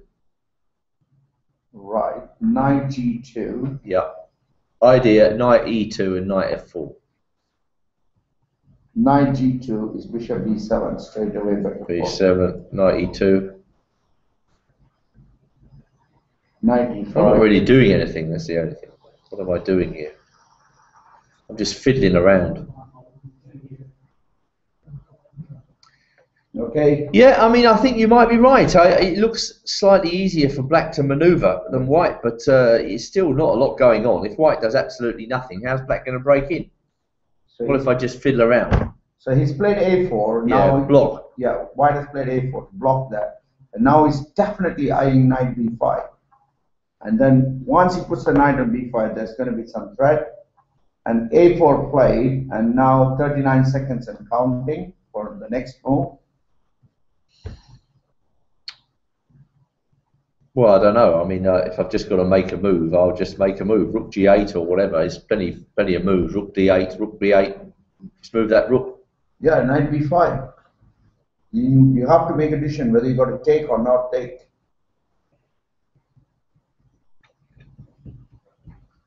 He's played knight e5.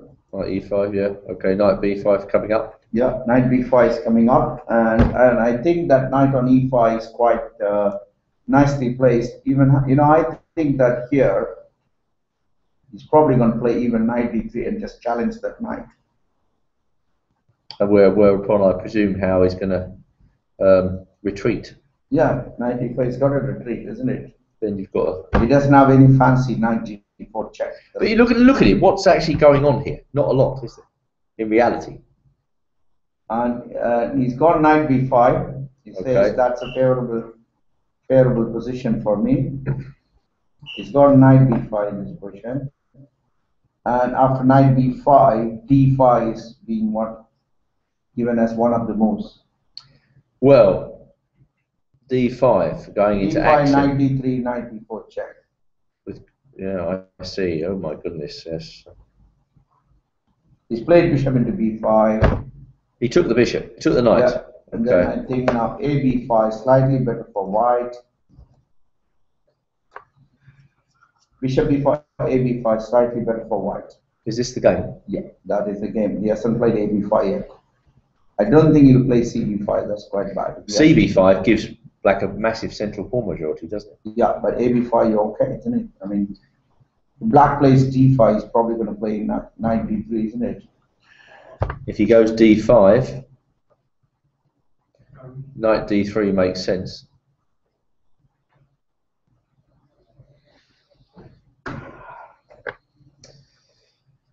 Well, all right. So the game continues. The game continues. A b5 played in the game. Natural move. Nick Perk is not going to make a mistake. I mean, the thing I can see now is that, okay, what do you do if I play knight f6 to b7? Are you going to play f4 and something or no? So now the only thing that's holding me back is that. Well, can I retrain my sights on your a pawn? You can. Like, I wonder in this position, can I go after a takes b5? Is a4 possible? It looks very risky. A4 played in the game. Really? Yeah. It looks very risky though. And after rook a1, a b3, bishop b3, White is clearly better. This is the game. A4 played in the game. And rook a1, I like the position after rook a1, a b3, bishop b3. In fact, he's plus 48. And then knight of d7, ruthlessly knight d3, and he's got control of the a file as well, isn't it? And now we're down to 5 minutes 26 seconds for White, and 1 minute and 1 second for Howell. Yes, I don't like this position at all for Black now that White's got control of the a file. Yeah. And then I don't like that move A4. I mean, A4 looks wrong somehow. He must be very afraid that Perk Is just he going to play gang AB? up. No, for rook A1, is he going to play AB3, bishop B3, and D5? Is that what he planned? Then rook A7 check, he can play some kick out. Rook A7 check is bad, isn't it? So D5, let me give D5. Oh, he doesn't like rook A7 check. And then king D6. Yeah. And then knight G2. That pawn on C4 cannot be taken. Knight coming into F4 and plus and so A4 and he's thinking. He's got 4 minutes 35 seconds on the clock. Precious 4 minutes there. And I think Howell is a little bit of better, you know, time travel player, isn't he? Just that is that little bit better, isn't it? So that's the position. Rook A1. Yeah. And black to move. Yeah. Right. Well, let's go to. So just to review, Hebden Hawkins is a draw. Yang Fanzo lost a game, a very nice game to Richard Pert. Fernandez M's. Let's catch up with this one. It looked as though it was heading for draw. If White played knight E4, move 27. What did he do? Yeah. So that game has ended in a draw. Did he go knight E4? After a few more moves. Can we have the moves? Yes.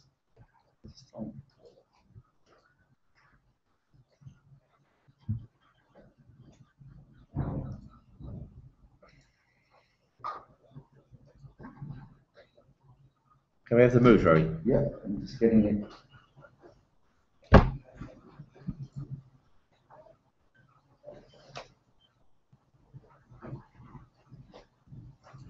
Okay, so we are on 26. Rook B2. yeah. So we said that 94 was the only move. 30, 27. 37, 27. 27. Sorry, 27. He did play 94. Yeah. Rook into B1. Yeah. Knight into C3. Yeah. Rook into D1. Knight into D1. Yeah. Bishop into A3. Rook A2. Not a lot going on here. Bishop C5. Rook A5. Yeah. Bishop E7. Bishop G2. Yeah. D4. Bishop Handshake. G2. G6. Okay, solid. Rook A4. Yeah. Bishop C5. Bishop F3. Yeah. Eventually, black will get D4. King G7. Knight C3. Yeah. D4. Oh, he got it in. Hurrah. Knight C3. D4. Sorry. Can the referee stop the fight now? No, Rook C4 was the main move played. Rook C4 was played When? after D4. Rook C4. You play Rook C4 now? Yeah, was played. Yeah. Okay. And then Bishop to B6. Yeah. And then ED4 draw B. Yeah. Okay, well that has not been a particularly interesting game, but quite a correct game by him. So I think White had a sort of slight initiative, didn't he? But John Ems managed to neutralise it with active play. So board 1 draw, board 3 win for Perk, board 4 draw. We need to focus now on Perk versus Howell. So Rook A1 was the last move, Ravi. 32. Yeah. Any Then more moves? A into B3. Yes. Bishop B3. Rook BB8. Rook B to B8, coming to challenge the file. Yeah, Rook A6. Rook A6, yes, hitting the D pawn. 12 seconds for the next move. He's played Rook FD8. Yeah, but that's now 42 seconds, isn't it? Yeah. Okay, so not that bad.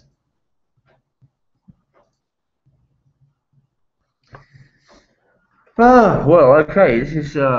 Now Knight D3 clear plus 66 for White. Did he play that? No, it isn't played. Clear plus 4 That white. just looks, Rook D3 looks very, very nice, isn't it? Looks nice. No, Knight D3 played now. It's amazing. He did that. Yeah. Well, they are grandmasters. It's not that amazing. Played Knight D3. Now he's got 31 seconds and counting for the next move. If he has to play something like Knight F7, then that allows Knight F4. So he's got to play Knight D3, Rook D3, and then he's possibly got to play Rook D7 and draw there, isn't it? Well, can I go active here? How stupid is Knight takes, Rook takes D5? Is that terrible? Well, Got knight serious- b7 played by Howell, so he didn't take that. Knight d7. Yeah. Ooh. Knight e d7 or knight f d7? Knight e5 to d7, Okay. and now Engine likes rook a7. Yes. I like it as well. It's slightly compromising, isn't it? To put him in a pin. Rook a8 now. Is that right? Rook a7, rook g8, knight b2. It's coming knight a4 and things like that. Yeah, White's got some pressure here, hasn't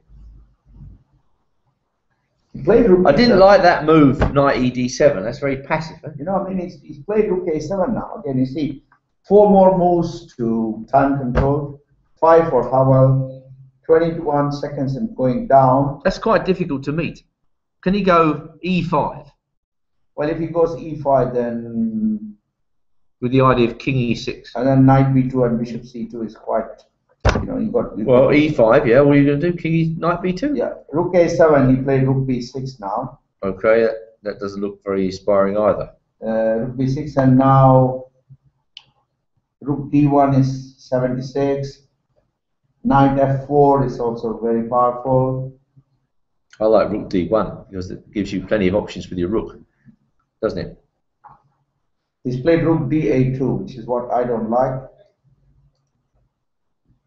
Rook da2 is only rook cb8 and knight f4 with rook 6b7. I think rook db8 played. Rook db8 played, yes. Yeah, and then now this position is slightly better for white. Either he plays h3 or knight f4. And I think as long as white has doubled the rook, black can't play d5, can he? I don't understand h3 at all. What's the point of that? Can you enlighten me? Probably he's going to play f4 then later on. I mean, I can see why Howell might easily take the view this could be slightly better for him because of the bishop. Okay, and White's got to shift that blockader first and then get this bishop in the game before and I he think can... if you play knight f4, okay, look, you can't move the knight on d7. Okay, that knight on f6 is can improve. Your worst piece on the board is the bishop on b3, and then I can play knight f4, bishop c4, and put the bishop on d3, which is not much nice. And then if I play knight f4 and if you play e5, and then I think it's just, you know, you can't play knight e5 check, but I think that's what he's thinking. Well, knight f4, okay, rook 6 to b7. What about that? So he's now down to 3 minutes 22 seconds. I think he's got to find a way for this bishop to come out, isn't it? Otherwise, d5 is the move, isn't it? I mean, is he going to play something like rook bishop to c2, whether you can't play d5 because of knight c5, and then if you play rook b to b7, and then can I just play knight f4 and then knight e2 and knight c2? It's just that, you know, that knight can come to a4 as well. You know, that's the trick there, isn't it?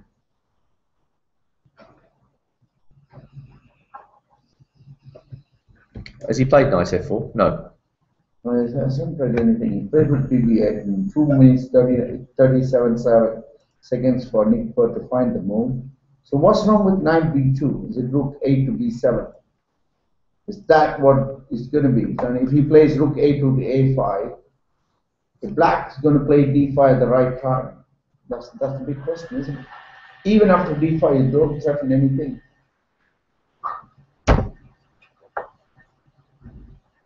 And it now gives knight f4, rook 6 to b7, rook to a6, rook a7, rook a7, e5, knight e2, king e6 is given. To be honest, I don't think any of them are going to do, neither of them are going to do anything pretty committal until they reach move 40, are they? Yeah. And I think it's, you know, that's what is happening. Okay, this is going to be a long one, isn't it? You know, it's either going to be a handshake, or on into the No, knight. he's actually played king e2 there. Yeah, well, that was given as the best move. King e2, and then rook a to b7. Yeah. He's played king e2 there. Well, this could end in a draw if white goes rook a8, couldn't it? Rook a8, rook b8, Well, and then rook a7. Yeah, if Howell doesn't make a move in 30 seconds. He's played rook 6 to b7. Oh, rook 6 to b7. And now rook into b7, rook into b7, king d2, king c3. He likes white quite a bit, and also he likes rook to a6 is also another idea. Yeah, take the rook, bring the king to c3, then have a look around. And now Nick Perk is down to 1 minute and 50 seconds. So he's got to find one more move, and I think 2 moves I'll make it. 38. 2 more moves, and I think both will make it, and then they got to take stock, isn't it? So this is the position to decide whether to allow that rook to be exchanged. So if you play rook a6, he can play rook b6. That's the main point, isn't it?